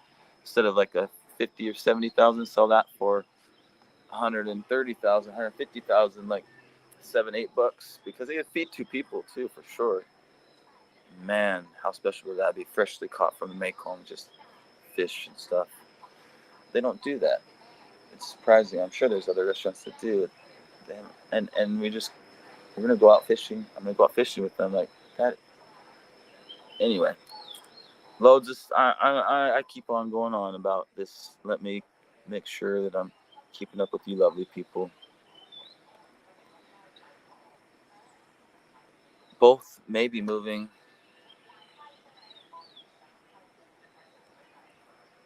Yeah, I appreciate you guys so much that sent this money, because it's just then I can give this money to the people running the show here. They said that I could. I'm living here free, right? Like, room and board if I help them out. But yesterday I gave them 150,000. It just feels I still feel a little bit like I don't like taking. I want. I don't want to feel that way, where I just want to give back, and yeah, we'll help them out. We'll help them out. So this money helps a lot. Like everything. We're gonna go fish for sure. I've been talking about going fishing. So hopefully we can get some cooking videos coming. I don't know how keen she will be. Like, you don't want to infringe on people's everyday life. They're like comfortable doing what they're doing. I don't want to be. I don't want to be overbearing because I know that I can be that way. I've scared off a lot of people in my life by being too into things, and you just gotta be respectful of people and what they're doing. But I'm gonna see if I can film. Like, could you teach me how to make lab? Because lab is my dish I eat every day. It's silly that I can't just go in the kitchen and make my own. I know everything that goes into it, and I can sell it like, I could sell lab to a Lao person. Like sell sand to an Arab. I could sell lab to a Lao person. Like, I know it. It's my favorite dish. It's the national dish of Lao, but I can't. I don't know. I wouldn't say I could go in there. I wonder if I could throw it together and it'd be all right. But I need to practice, and I may as well make a video doing it. And if we fish, and we could do some videos for doing some of those dishes, that would be cool. People can see, you know. I'm sure I'm gonna get people being like, "That kitchen isn't even sanitary." It's like, all right, well, you don't have to watch because it is like we're on a wood house on stilts built onto the off of the riverbank, and the kitchen is just wood. Like, but I can remember these same kitchens like wandering around Thailand and Isan or Bangkok, anywhere in Thailand, 20 years, 15, 16 years ago, my first experience leaving home, and it was the same thing, Isan or in Bangkok. People were just like having a little wood shack that they cooked out of. So yeah, people were gonna have to deal with it looking scary to them. This is reality. It's the best food comes out of these dirty old kitchens. Man, I'm excited for some dinner tonight, and I'm starving. I actually hadn't been eating as much the last couple of days. That's why I really want to go fish, because then I don't have to worry about asking to eat. Even though they're allowing me to eat, I feel weird being like, can like cook up some food? I know I shouldn't because people are chill. But you know what I mean? If I go with them and catch a bunch of fish, you feel like you're contributing in a way and stuff. Like, and I eat a lot, so I'm like, can't do that to these people. Yeah. If I don't eat, I'm gonna go from what I am now, which I probably already lost weight, like 83, 84 kilos. I'll drop down to 75 kilos in a month if I don't eat protein, a lot of protein. I'll just get skinny as rail and lose all the muscle on me. So, want to eat lots of fish and eggs. Dan says the leaf goes for where the stream goes, and the whale is confined to the rut. Okay, this is interesting. I have to explain. What does he say? Both may be moving in the same desired location. There's a world of difference between the experience of the two. That's a lovely idiom. I wonder if they have a similar idiom in Lao. We should do an idiom every week. One idiom. Did we already do my favorite idiom? Shall I teach you my favorite idiom in Lao? Nothing to do with this one, really. I mean, kind of, not really. Come, come ki, di qua come tot. Did everybody catch that? Come ki, di qua come tot, which means to come something is to like, hold it in your hand. The word jap is to like hold, but gum is more like, I don't know, a fistful of gum. You can use that word to be like a fistful. mikampan, like fistful. But gum is like, yeah, to gum. A gum key would be like a fistful of shit is better than a fistful of fart. That's one of my favorite Lao idioms. But basically means, to have something is better to have nothing. There's our Lao idiom for the day. Gum key di qua gum tốt.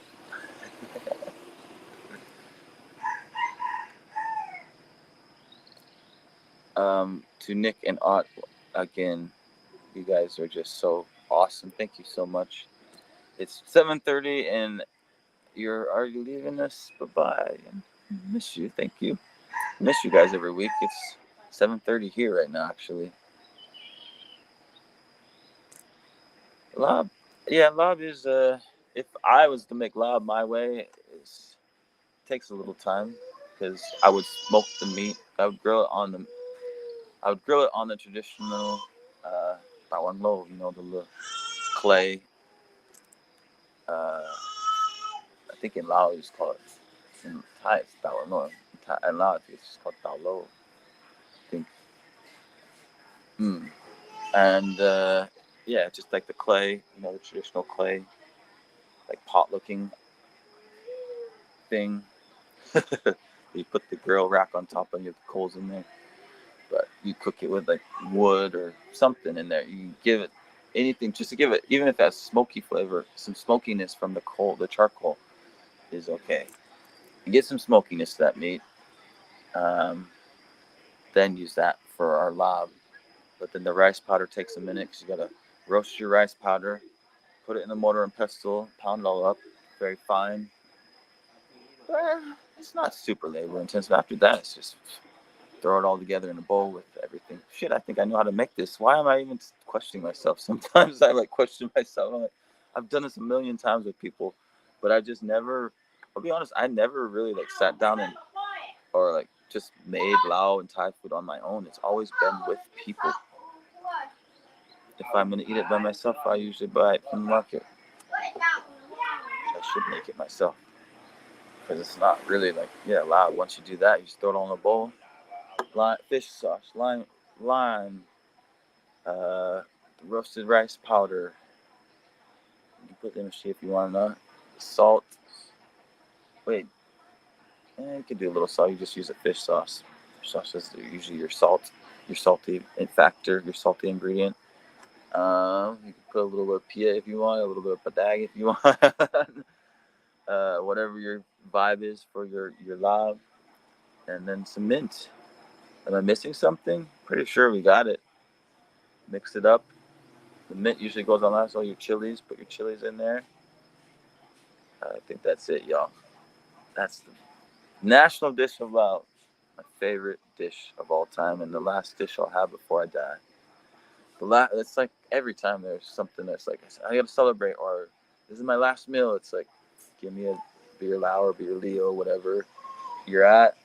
Give me some lab and some tamahong. That's there. That's the go-to. My last meal. I love lab and make it almost 2 or 3 times a week. Oh, shoot. I didn't even see all these. I was ranting away. Dan's already making lob on his own. It's very simple. Start. Yeah, we got bathrooms, man. The thing is that for most people here, it's going to be more of like a committed traveler's destination, or you're just going to pay for your aircon room. If you're a committed traveler, then you do the fan room, save your money. And honestly, for me, living out here, if you just give it a day or two, your body acclimates for the most part. Unless you get during the hot season, no. And if you get a really muggy night like last night, it can take a minute to cool down. But usually with the fan, I have the ceiling fan, which it's not really enough. You need 2 fans. Because you need a fan inside your mosquito net, and because the fan won't go through the mosquito net, it just blows the mosquito net. So the ceiling fan just blows the mosquito net. You don't really get much from that. Only a little trickles through. So you need a fan in the mosquito net, and then you're golden. Otherwise, you just stay at one of the aircon places, which are more. It is insane how much the prices change when it gets to high season. Like you're paying $4 or $5 here for this bungalow right now, which I think, yeah, okay, no air. But in the high season, if that thing was 300,000, I would not want to be paying 300,000. I'm gonna pay $15 a night. Yeah, I'll go find somewhere to just, I'll sleep like right here. Like I don't need a room. Basically the same as Papa's house. Just go sleep like fan a mosquito net and little, these foam bedding that they have in Laos. We have here for for seating like this.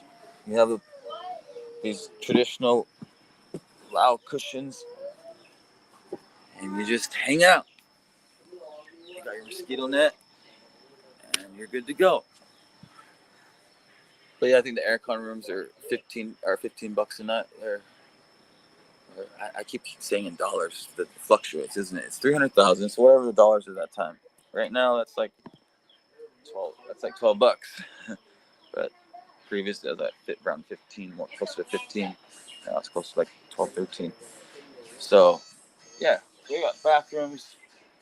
We got extra bathroom back here because they say during the high season, this place is bumping. Like it's packed full of people, and you know, so you gotta have a bunch of places for people to relieve themselves when they're drinking. A bunch of bathrooms back there. We got the petong, little petong, petong. What do we call this? Magbon. What do we call it back home? I don't know. It's like a horseshoes or cornhole type of game. It's fun. It's been hours since my brother's playing these type of games, just competing with each other.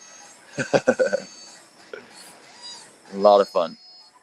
You just see whose balls. You get these heavy metal balls. You have one little green ball. You throw it out there, and then whoever's closest. But you want to put backspin or whatever you're gonna do. Try to knock the other person's balls and get your balls the closest to the ball. A lot of fun. A lot of fun. I have it in my video. I didn't play that day when I was just a kid. They were playing for keeps. They were betting money, so I didn't play that day. But most of the time, I'm not passing an opportunity to play some games and whatever it is, and join in what people are doing. Cilantro, it's one thing I'm not a fan on. Not a fan of. I have to agree with the Filipinos. When I met Filipinos in Thailand, they could not understand why Thais would put cilantro and stuff in the Philippines. For Filipino people, it's what you give to the pigs. It's like a nasty weed, and I'm like, yeah, it is just like grass. I'm not a fan, but you can put loads of mint on there. That's lovely. At Konpaksay, just had lob guy today. Hey, me too. That's probably what I'll have for breakfast. I had that yesterday, lob guy with 4 eggs. Man, that's a good breakfast. Mm. Lob guy, kai dao sinoy, with the sap. Sap, sap. I'm acclimated to the humidity. Let's see. Nick asked, "Are you acclimated to the humidity?" Um, no, and yes. Like I'm a sweaty guy. Unfortunately, you find out what type of person you are when you come out to this weather. Some people don't sweat that much. Some of us sweat very easily. I'm not like crazy like some guy. Like I've had friends that are just back home or that they are a serious sweater. I'm not a serious sweater back home, but as soon as I start moving and exercising, I sweat quickly. And here with the humidity, I sweat a lot. Like right now, there's probably a bit of sweat coming down my back because I'm not getting the fan on me at all. But yeah, that first night I said was brutal. First night I struggled. You get a fan on you, it's just struggle. But after the first night, your body's acclimated. Like, but I think when you're always jumping into aircon every night, your body doesn't get as acclimated to the weather. What is that? Somebody just sent me a message. Another announcement. That's right.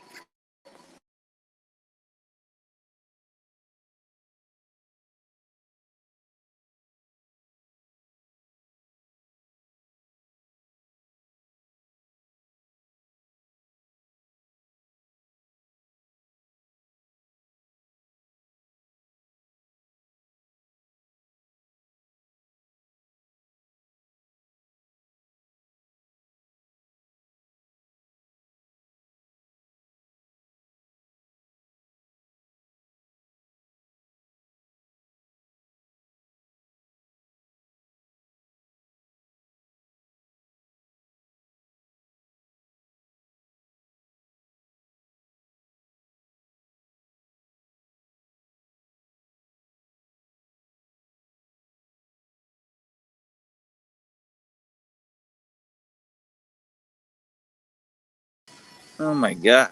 Well, I don't know how I did that. I'm so sorry. Hopefully, you guys are still here. What the heck? What the heck? I just tried to look really quick. I don't even remember what we're talking about. I tried to look, but I can't leave this. Okay, let's see. I was talking about humidity acclimated. I don't know. We'll move on. I haven't had meat. I haven't had meat for lunch, aka I've had meat for San Savan. I'm not sure. Sometimes I don't understand, but it's probably my fault. Oh, I had heaven's meat for lunch. Seen Savan. Yeah, dog. I haven't put that in any of my videos, but there are dog restaurants all over Vientiane. I just don't really have a desire to try it, and I don't want anybody to get in trouble by sharing it.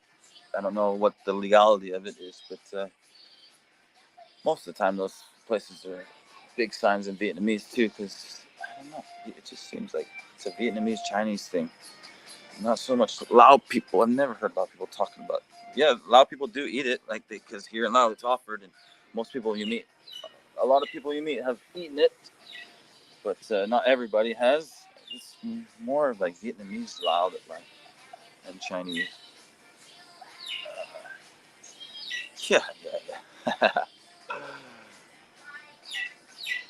Nick, I guess you have a shower 2 times a day. Yeah, I do. I do.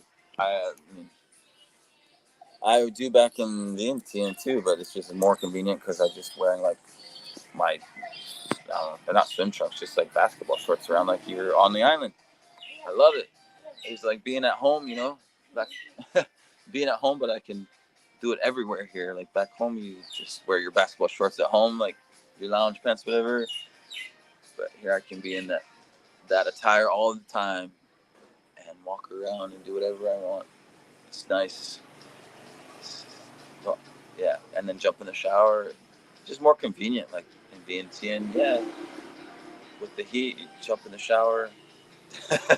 Oh, I jump in the shower and then you stay cool for a minute. A lot of times, that's what's nice here because you're just in nature and you have a breeze usually here on the island. Oh, are you in love? I love Sin Sawan.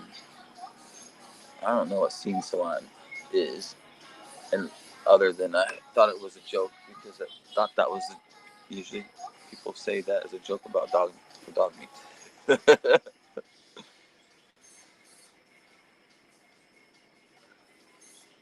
Bo, I know. When was the last time you had American food, Barry? Do you miss eating American food? I never miss it ever. I don't. When I was in the U.S., I never would go out to eat American food. I thought it was crazy. Like this, there's not. To me, it just felt like they're not doing anything special here. Like if I can cook a better burger, make mix ground meat with good sausage meat, make a proper good burger of your own.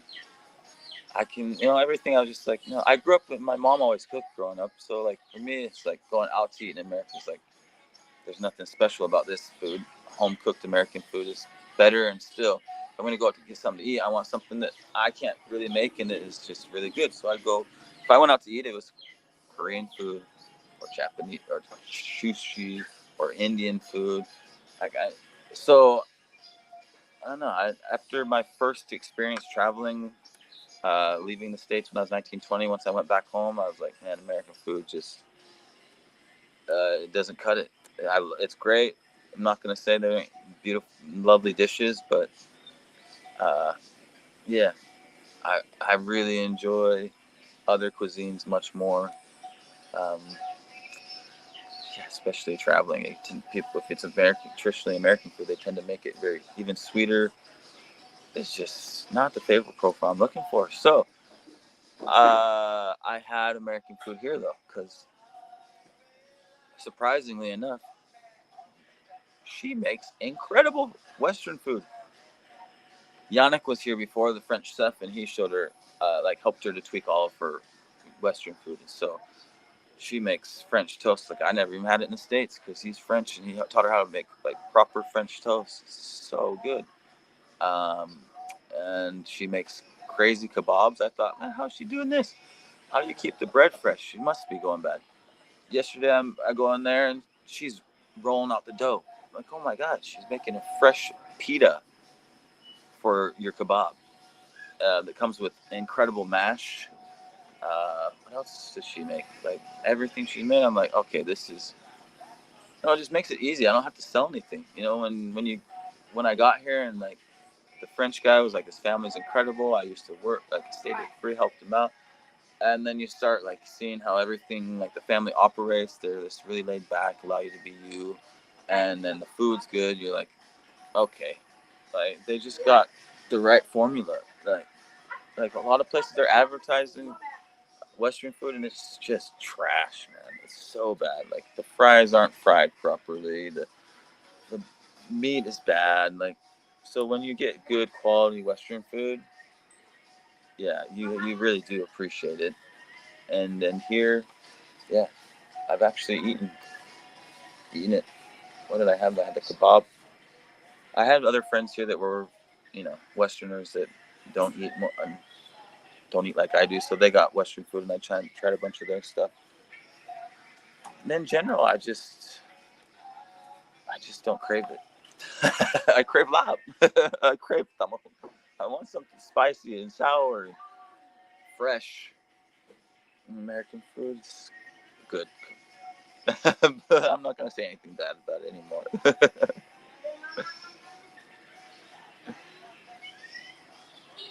It's very heavy, though. I find American food a lot of times. Heavy on the carbs, very heavy. And I'm pretty much like back home. If I'm cooking, I'm very happy with throwing some marinated meat on the grill and eat meat and some fruit and maybe something else, but not really much for the other stuff. Like just off of the way my body operates. Like yourself, right? If like I'm getting the most out of my body and I have the most energy, sustained energy throughout the day, then I'm gonna keep eating that way. So lots of fish, lots of meat, and fruits, some veg here and there. Please, no dog meat. Yeah, it's a sad thing. Like how many times I heard about this over the years, and you just kind of laugh at it until I went to Vietnam, and you're like, oh, yeah. All these rumors I'd heard all the time back in Thailand and everything about Vietnamese and people nabbing dogs and parts of Thailand and all that stuff. And you're just like, I've never seen anybody eat meat out here. Then you go to Vietnam, and you're like, oh yeah, oh yeah. And you did have to be careful. There was actually a problem with people nabbing dogs. So it's just like heartbreaking. Your dog goes missing, and you're like, who's got him? Dinner for somebody. It's just like crazy to think about. Good morning, my friend. I hope you're having a great morning. I woke up at 4 and I was like, it's a beautiful day to be alive. I cannot complain. Absolutely love it. Just wake up as you feel the sun come. The sun wasn't coming up, but I woke up and I was like, I haven't put out a video in days. Like feeling that anxious energy. I just all. It's not like I need to do. I just need to edit it real quick to put it out. Like it's such a straightforward video. It's not one that's going to require a lot of editing. It's the cave video is what I'm working on. And it's so cool. So I just got myself up and started working on it. But it's very hard to work when the broken speaker and can't really feel like figure out where my stops and need to edit things and stuff. So I'm gonna get that sorted today. Yeah, exactly. Bobby Crush. What is American food? That's my feeling. Is like that was always a hard thing for me traveling with people. Just being like, don't you miss American food? But then you start like we kind of lack a real, unless you're from specific parts of the states. Like in a lot of places, we really lack like this real food culture of our own. It's just stuff we've adopted from wherever. It's just been like washed out, westernized into whatever it is. A million fast food chains selling the same stuff: burgers, tacos, and pizza. None of which are done anything like what a mom and pop shop would do from the country they're originally from. So, you know, most of the sandstone I had was lean beef, not dog meat. I'm paying. Okay, I just never. I just. This is different for me. I've never heard of it. I was always a joke, I guess, for people in Thailand. So maybe that's why it's different out here. It was a joke that I always heard people like. They would say "Nilasawan." เคยกินเนื้อสวรรค์ไหมไม่เคยแล้วก็ไม่สนใจด้วย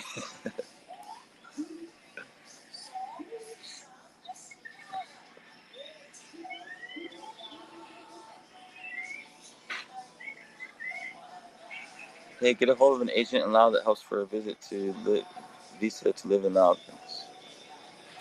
I told you last time I'd send, and I remembered afterwards that I got distracted and I didn't send you his contact info. So now I actually am going to say hello. Hello, buddy. Good morning. Something about the island, guys. You make friends everywhere you go, and they all come say hi, whether it's the people or the animals. They all make their rounds. Hey, see you later, bud. um, see, I'm gonna get you this. No, does anybody have Chris's contact they can send in here? Because if I leave this screen, it will mess it up like last time, won't it? Oh, dang it. Anybody help me? Hmm. Um. Let's see. Is there anywhere else I can hold its number? I know he has a Facebook page, so maybe I can. This is done. I need to put it in the comments. So if I disappear, I disappear for a second. I'm trying to help you. Let's see. Or maybe somebody else has already posted in the comments. Um, darn it. So easy just to help you out with this. I actually was helping a Finnish girl yesterday because she was telling me 2 days ago that she came by, and she was saying that she came by again yesterday, and we chatted both days. We chatted all for hours. Hours. Interesting people you meet out here and their travels and stuff. But she needed to go to Vientiane because she thought she had to submit paperwork for her B2 visa to go to Thailand. She got a job in Thailand, so I was like, are you sure you need to be in person for that? Let me give you Chris's contact. Maybe he can help you out with that, because I'd hate for you to be stuck in Vientiane your time here. I mean, Vientiane's lovely, but a day or two and go do what you're gonna do, and then get out into the real Lao. Uh, so, yeah, hopefully she can just send in her paperwork, and then she can stay in Dondet. Uh, So let me get you Chris's contact. One moment, please. You're going to need WhatsApp, though. Either WhatsApp or Facebook. So I don't want to lose you guys. Dang it. This on my phone thing is not working. I don't have... Guy, 1 second. I'm just going to grab his Facebook.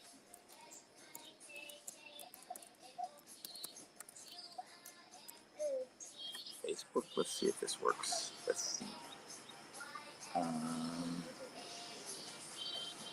Facebook. Or somebody out there. Wait, Gal, you're here. Can you throw in... Do a huge favor and throw in Chris's contact? Because I'm on my phone.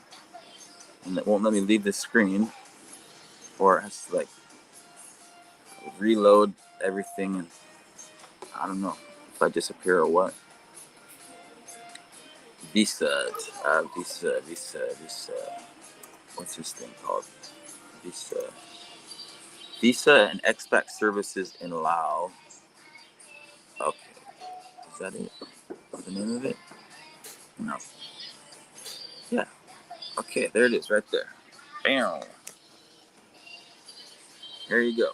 Visa and expert services in Laos for you, Rick. Sorry, I forgot to get it, put it in the chat last time, but this is it. This is his company, Visa and expat services in Laos. Somebody's gonna help us out here. I know. Okay, I'll put the comment. Post comment. Visa. Look on Facebook. You can send me a message. Visa and expat services in Laos. Search that on Facebook. Get a hold of him. He'll help you out. He'll pay until he's done the service. So it's pretty awesome. Let's see. I'll catch up with you guys on these comments.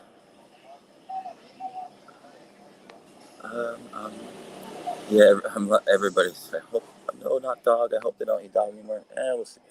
We'll see. San Savan is dried, spiced beef strips like jerky or biltong, usually spiced with chilies and fish sauce. Oh, is it the same thing as Nuadat deal in Thai? Because I'd wondered if I just kept calling it Sin Hang here in Lao, but maybe that's actually what it's called. Sin Savan. Is it? I don't know. Because you see, like, at the market, all over the place, they sell them with those, the kai bin puang, like, it's like the rings. In Lao they call bin puang. They sell them as, like, the rings, like, have those little pieces on the rings, the dried meat. I didn't know, because I know in Thai it's called Nuadat deal, but I don't know in Lao for sure. I was calling it Sin Hang, because I wasn't sure exactly if there was a specific name. Is that Sin Sawan? Maybe.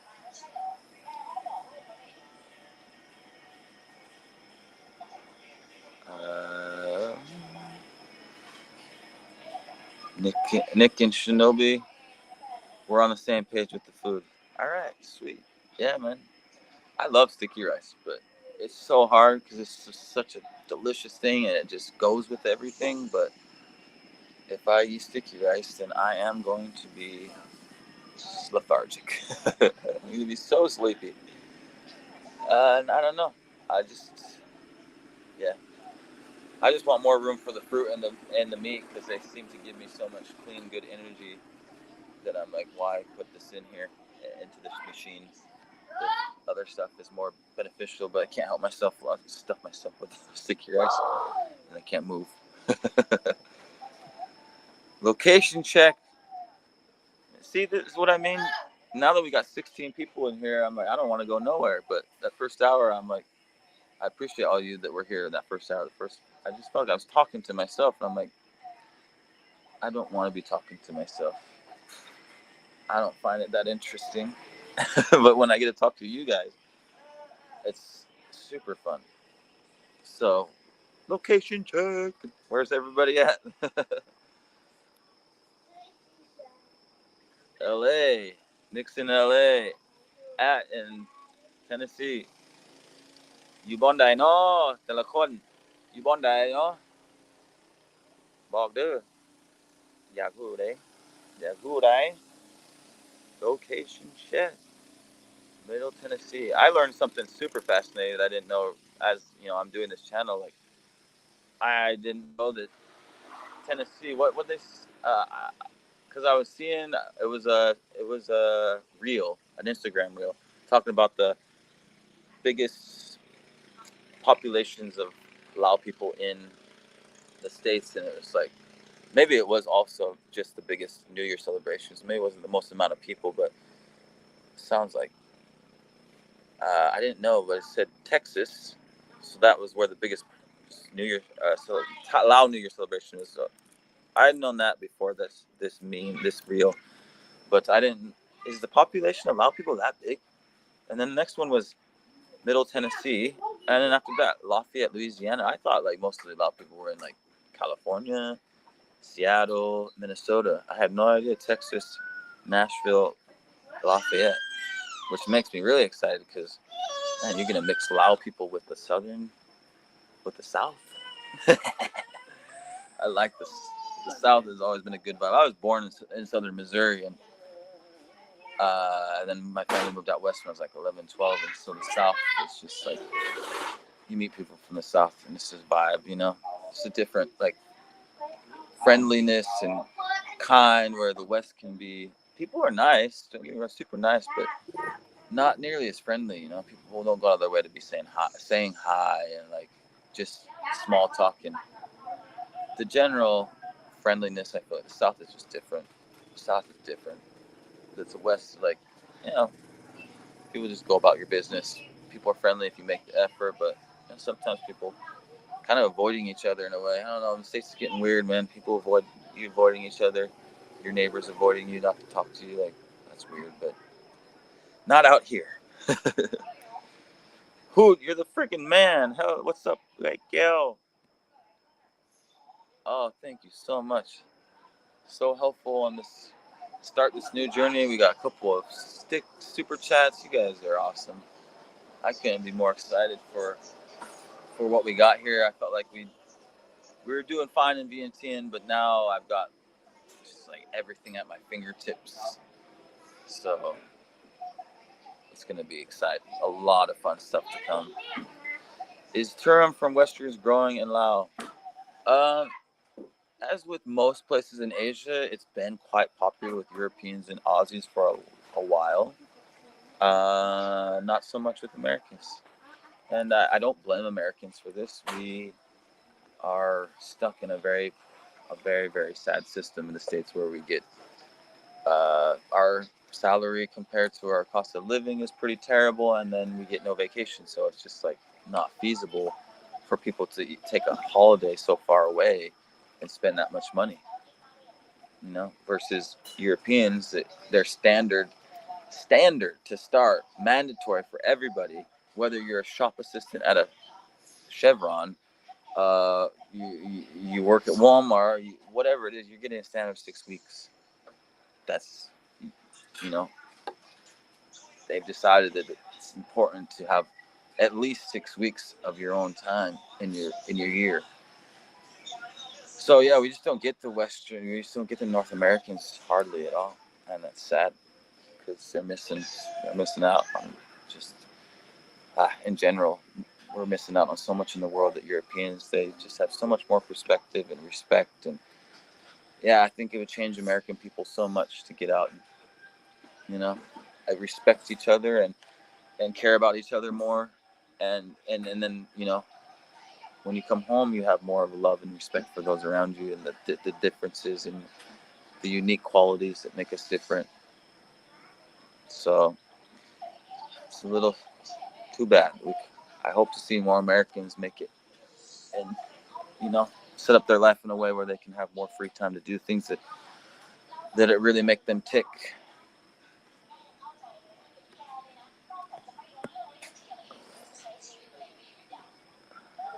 Let's go to this one. Oh, I'm just getting so far behind. are. The kids are super sweet here. They are. They're lovely. They are much easier to handle than the Western kids. they, it's still like the mentality is still like it takes a village to raise a child here. Back home where it's like, don't talk to my child. I don't know. I don't even know. Like here, if a kid's doing something silly, any adult's gonna put them in their place and help out. Whereas you have to hesitate to do anything back home because who knows what's gonna happen? Somebody freak out, or maybe even the police, and now you're in trouble, and who knows? You just can't even be like you can't do things like it needs to be done. Like these kids are respectful and whatnot. They're good people. You don't have to even. Rarely do you hear the parents asking them twice to do stuff. They just well behaved and help out, and it's normal, everyday life. So, thank you so much. I see it. Like, yeah, I'll put Chris's number in here. Thank you so much. Can you buy some candies for the kids, please? Yes, of course. We'll use the $10 and get the kids some. I mean, I can't do that though. I don't know. I see Todd going around the country giving out candies, and I'm just like, can I give him something else that's not bad for their health? I just don't. I'm like, kids here, they do get enough. They get enough junk food and don't have a good enough hygiene that their teeth are all gnarly and cavities and stuff. It's like, yeah, I don't know. I try to do other things usually than give out sweets to kids. If I can do something, usually that just means like spending a little time with them, play a little sport with them, do something, give them something other than candy. But I feel you, man. I know what you're going for. So I'll try to. If I do, I don't give them the candy. I'll usually just give them a little money and be like, go buy yourself something. And then it's not on me that I gave them something bad for their health.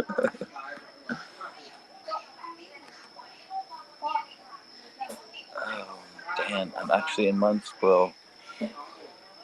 That's where I keep seeing loads and loads of people from Munsboro. This must be a huge Lao community there. It's super interesting. Who would have guessed? Who would have guessed? Great. Had intended to go to Vientiane, Laos this past Memorial Day, but something came up.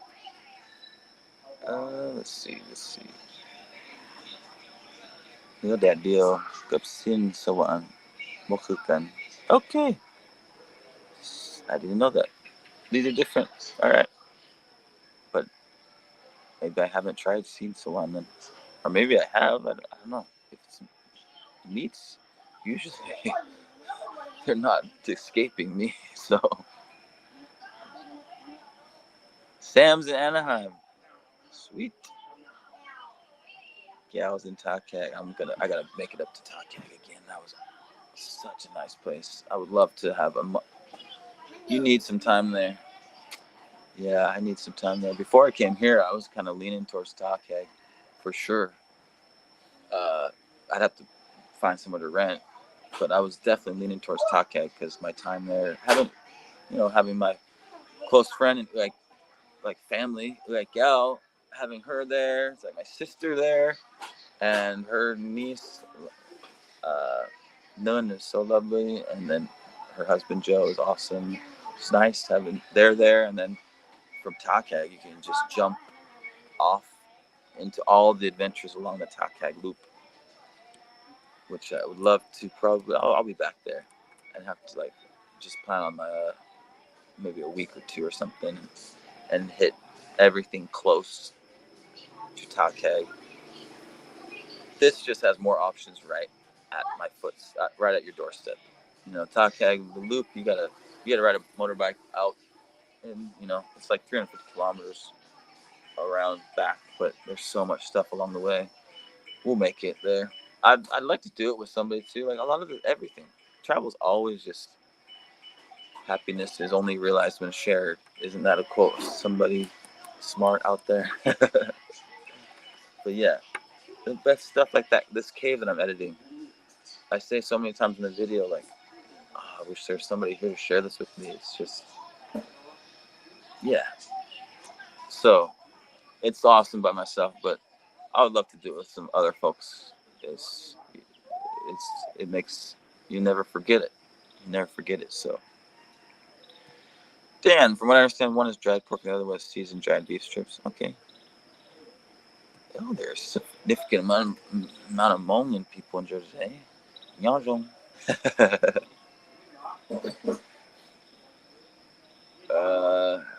You're not going back to Vientiane to get your stuff. I haven't talked to King yet. I have to figure it out. If I could, wouldn't go back because it's just money to spend to go back. But at least be $100 to get. Wait, yeah, like I'll take the bus from here. Ferry, it's 120. I mean, you're talking about 70. It's gonna get up 60, $70 to get there, and then another. And it could cost $150 to get there and back here.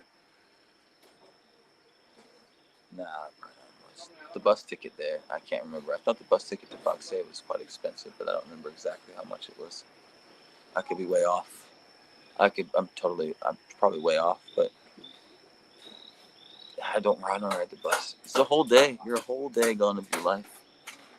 I don't really don't want to do it. I'm like, can I just make enough money where at some point I can slow travel my way up? I don't want to have to fast travel, send my stuff down, but that means I need somebody to pack it up, and that would be kind of asking a lot of somebody. Pack it up and take it to the post office, or take it to one of the delivery services, either Misai, Anusit, or the one that I can never remember the name. How? Hungarun. Hungarun. Yeah, Hungarun. Hungarun. Uh, super easy and cheap. But yeah, it's a lot to ask somebody to pack up my stuff and send it. But I don't want to go back, spend the money and the time on the bus. But maybe have to. Ideally, it would either be slow travel, or if you had to go back somewhere, would be to fly. Like just to fly from Pakse. So I'm even considering that, just even though I don't have the money, but try to save up, and next month when I get a check from YouTube, go get my stuff, fly up from Pakse, and then take the bus back. At least one way I'm flying, so it's not both ways. I don't know. It's really horrendous to be on. It's just like if you're traveling from here, from home to here. Nobody wants traveling for 24 hours. Just destroys 24 hours. It's something to be avoided. Seattle, Washington. There we go. There's a Seattle. Oh my God, what is going on? What's going on? I tried to click that comment and something else came up. Seattle, Washington. Ice creams then.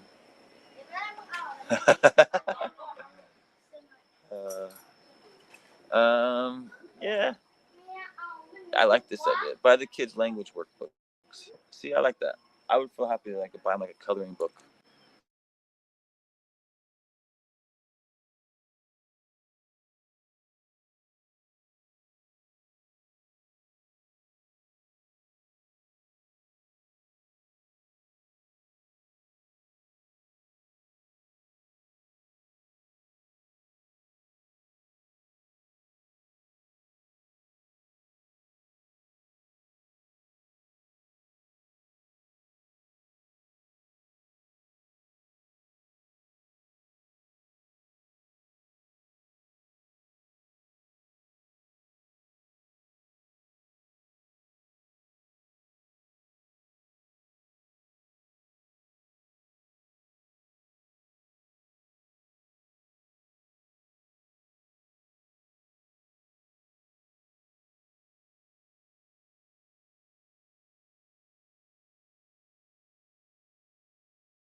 What's up, guys? My phone died, so I'm on my computer.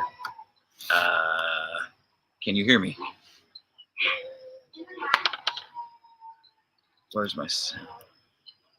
What's going on with my? I'm not hearing anything.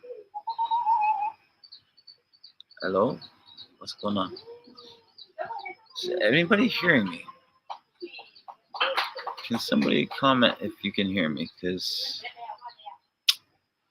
yeah, I don't have any sound on my computer. What's going on?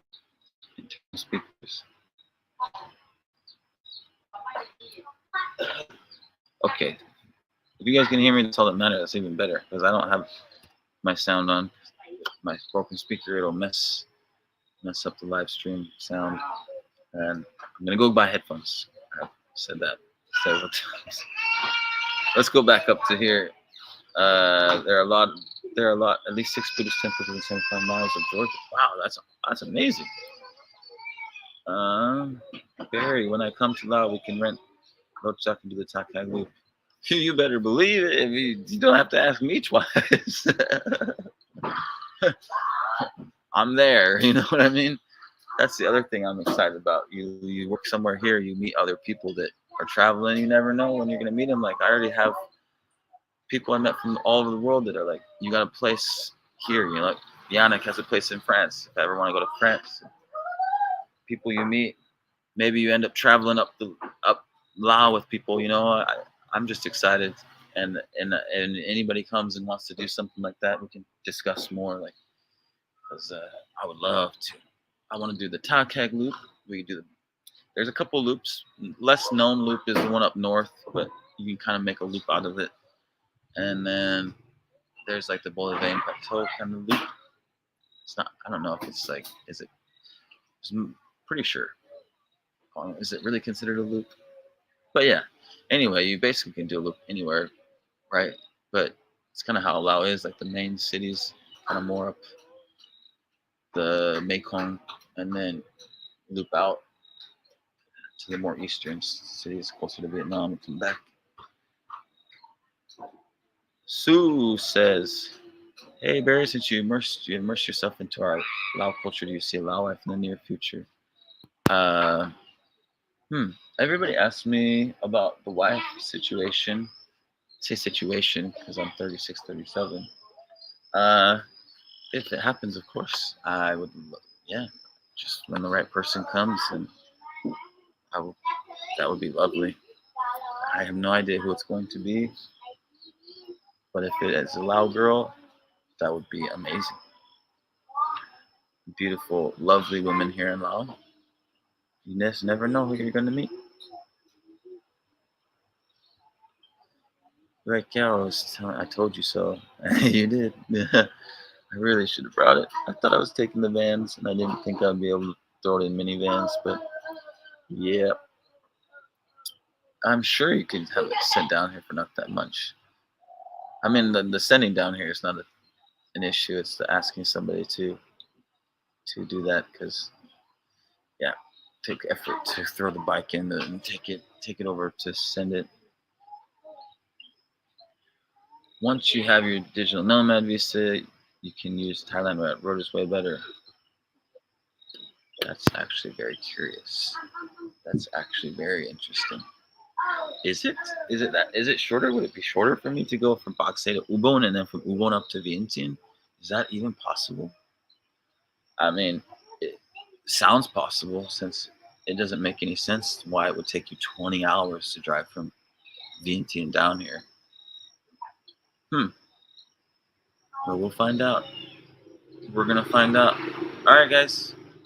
So nice to have you guys here with the live stream. It's been 2 hours and 15 minutes. What just happened? Up there eating. They invited me to eat. Now they're gone. I was gonna go eat, but I still am gonna go eat.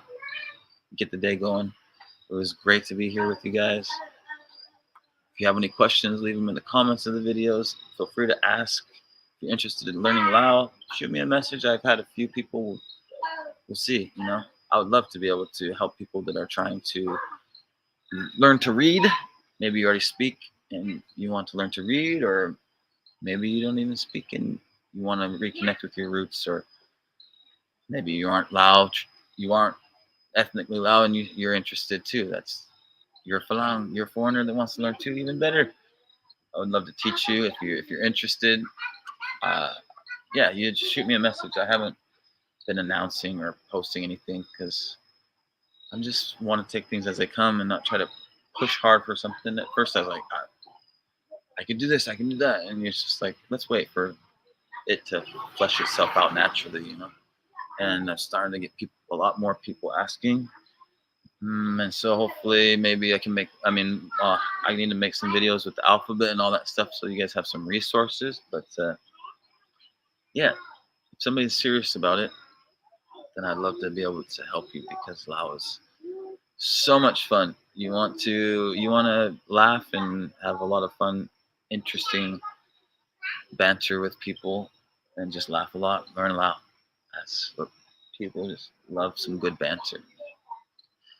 I allow people. Yeah, a lot of people remind me a lot of hanging out with. I hung out with a lot of Europeans, and Europeans are much more self-deprecating. And I don't know.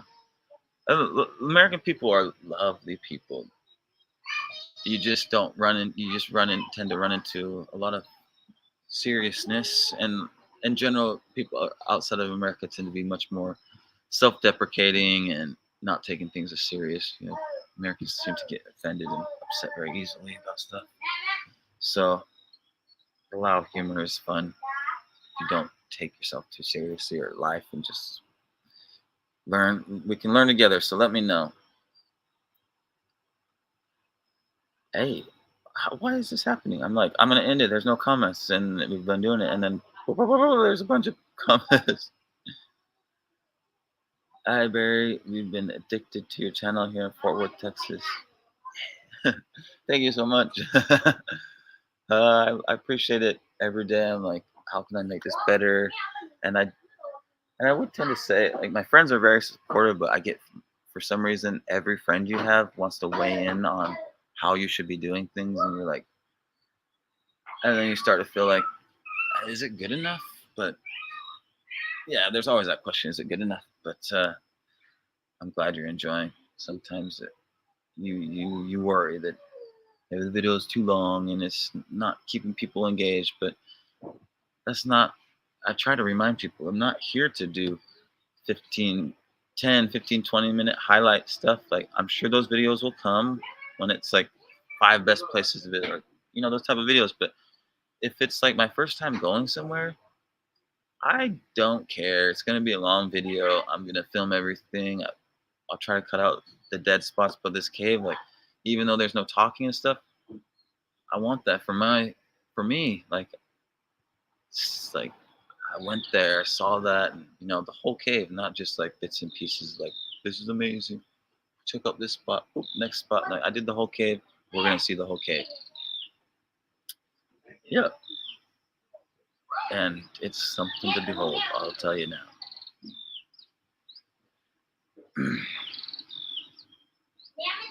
Okay, I'm getting some more information. You can go buses and trains as well. Look forward to the next time, Barry. I hope everyone has a great weekend. Look forward to the next video, Barry. Yeah, I think this is a good time. ขอบใจหลายๆเด้อขอบใจพ่อแม่ไอ้น้องทุกๆคนหลายๆเด้อกินข้าวก่อนเด้อ อยากข้าวแล้ว See you guys.